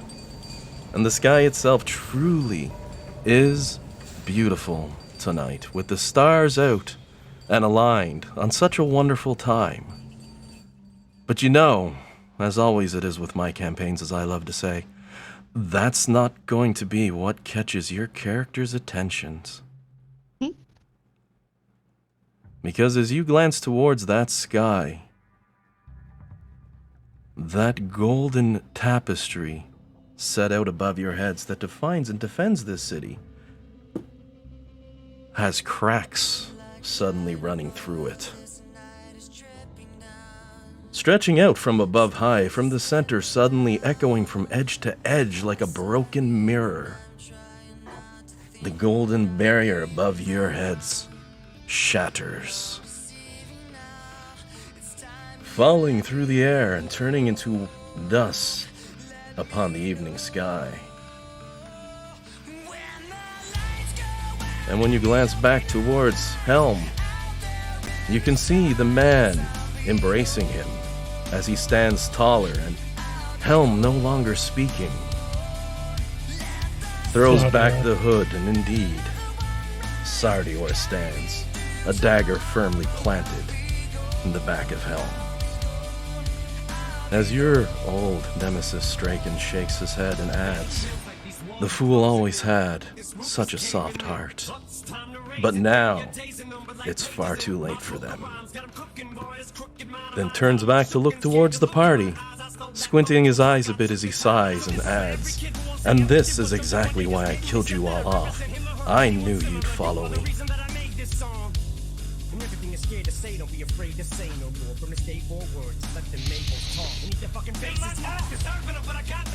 Well, what now? We're here. What? Oh my god! Who has words? Does anyone else have words? I don't. Help. Indeed, you're here, An adult. and all of his defenses in all the world, and he didn't think to check if I got here before him. No matter. I left the crater at Waterdeep and tore the knot out of the weave. Palace came in handy for something after it was wiped out, but now, as you suddenly see the obsidian pillar behind him flickers to life, one bright flash, he adds, "Now it's far too late. I have won." At a glance, you can see a bloody handprint on said obelisk. Everyone give me a perception check. Gladly.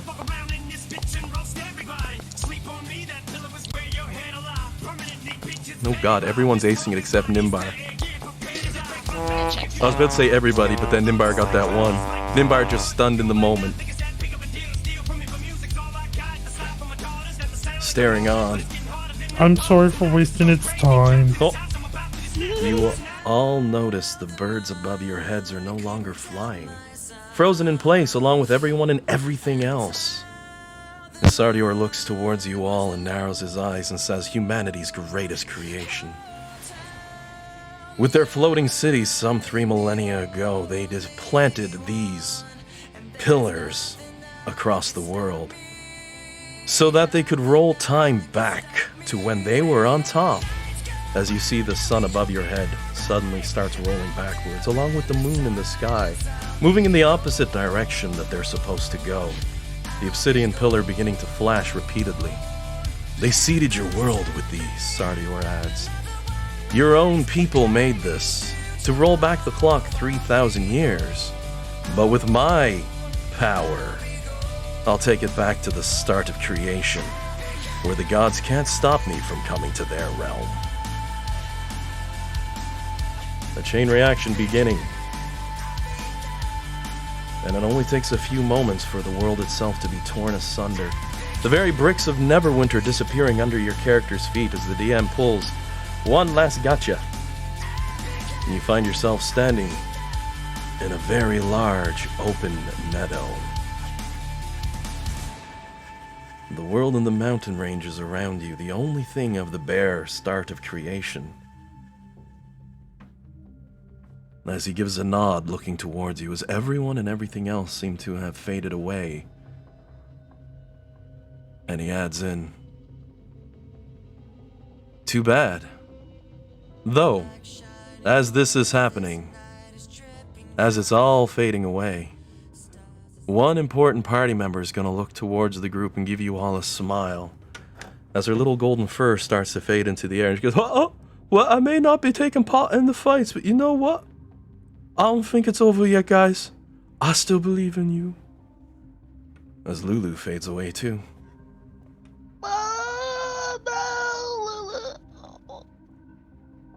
Sardior looks towards the group and adds that everything that's ever been created, every person that's ever come, every gift of the gods, I've now undone. As an exceedingly large portal tears open behind him, probably good 30 feet in size, blue and shimmering as he smiles.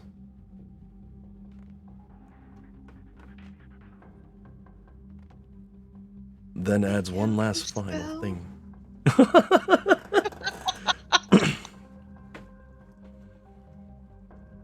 He's going to hold up that small vial that he got from Helm. Looked towards the team and give a slow smile and said, I don't know if you figured this one out yet, though. And he's going to shatter the vial as the dust flows through the air and twists and turns. As the 6 of you standing there would see it twist and turn as it flows into the nose of the 6th among you. As he says casually, it's time for you to remember, Sardior, who you really are. And you see Rhea's eyes shimmer. A brilliant, blackened obsidian.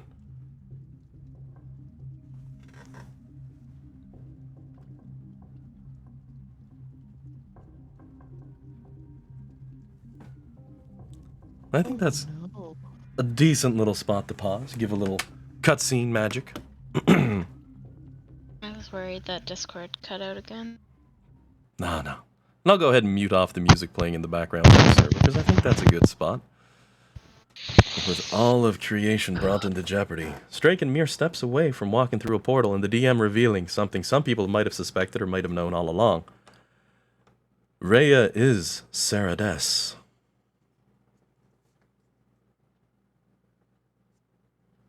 It makes sense why the other person came back in the body with So many small points throughout the plot, which is whereupon I'm actually going to lean back and say, all right, Courtney, good job. Like really early on when you first came on and you started messing around with Ray and she's like, I feel like my heart's been torn out of my chest, blah, blah, blah. Mm-hmm. Yeah, you almost derailed it. Almost. You almost got it. You were steps away. You know what? I just kind of have a way of shit disturbing a lot of people's plans. Oh my word. I loved it though. I'm like, oh, what am I going to do if she finds out early? I don't got this planned until like the end of the end. So there you go. Which also explains, first and foremost, while the dragon was not able to make her any stronger, she's already plenty powerful. And it also explains why she didn't gain any strength from any of the gods you were slaying. She was already stronger than them. So the question is, who's the real Rhea? Does Rhea exist? Rhea is the reincarnation of Sardior. Sardior. Just like Sardior. Yeah. Just like Dusty is the reincarnation of Salzar. Oh my god, Sardior. names. You got it, don't worry. But yeah. I weaved a complicated plot of fun, Right. but yeah, she's always been signed up to be the other half of the party, which is what made it a little wonky and fun. Well, shit. Do I Shoulda let her become my die. girlfriend now? Yes. God damn. Aw. Well, at least I have 2 boyfriends. It's okay. One's dead. Well, I'm hoping to do something about that at some point. Everyone's Oh, what's up, What Jill? was that? Oh, We lost her. Bye, Jillian. It kicked on her. Oh, we're back. Jillian? Maybe not.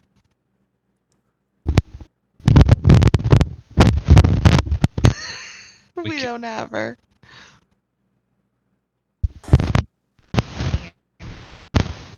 Oh, We can almost hear her. Give me 1 second. All right, give me 1 second and I'll do something. So Yeah. we'll give her 1 second. Then I'll go ahead here, and this is a good spot to cut the recording out.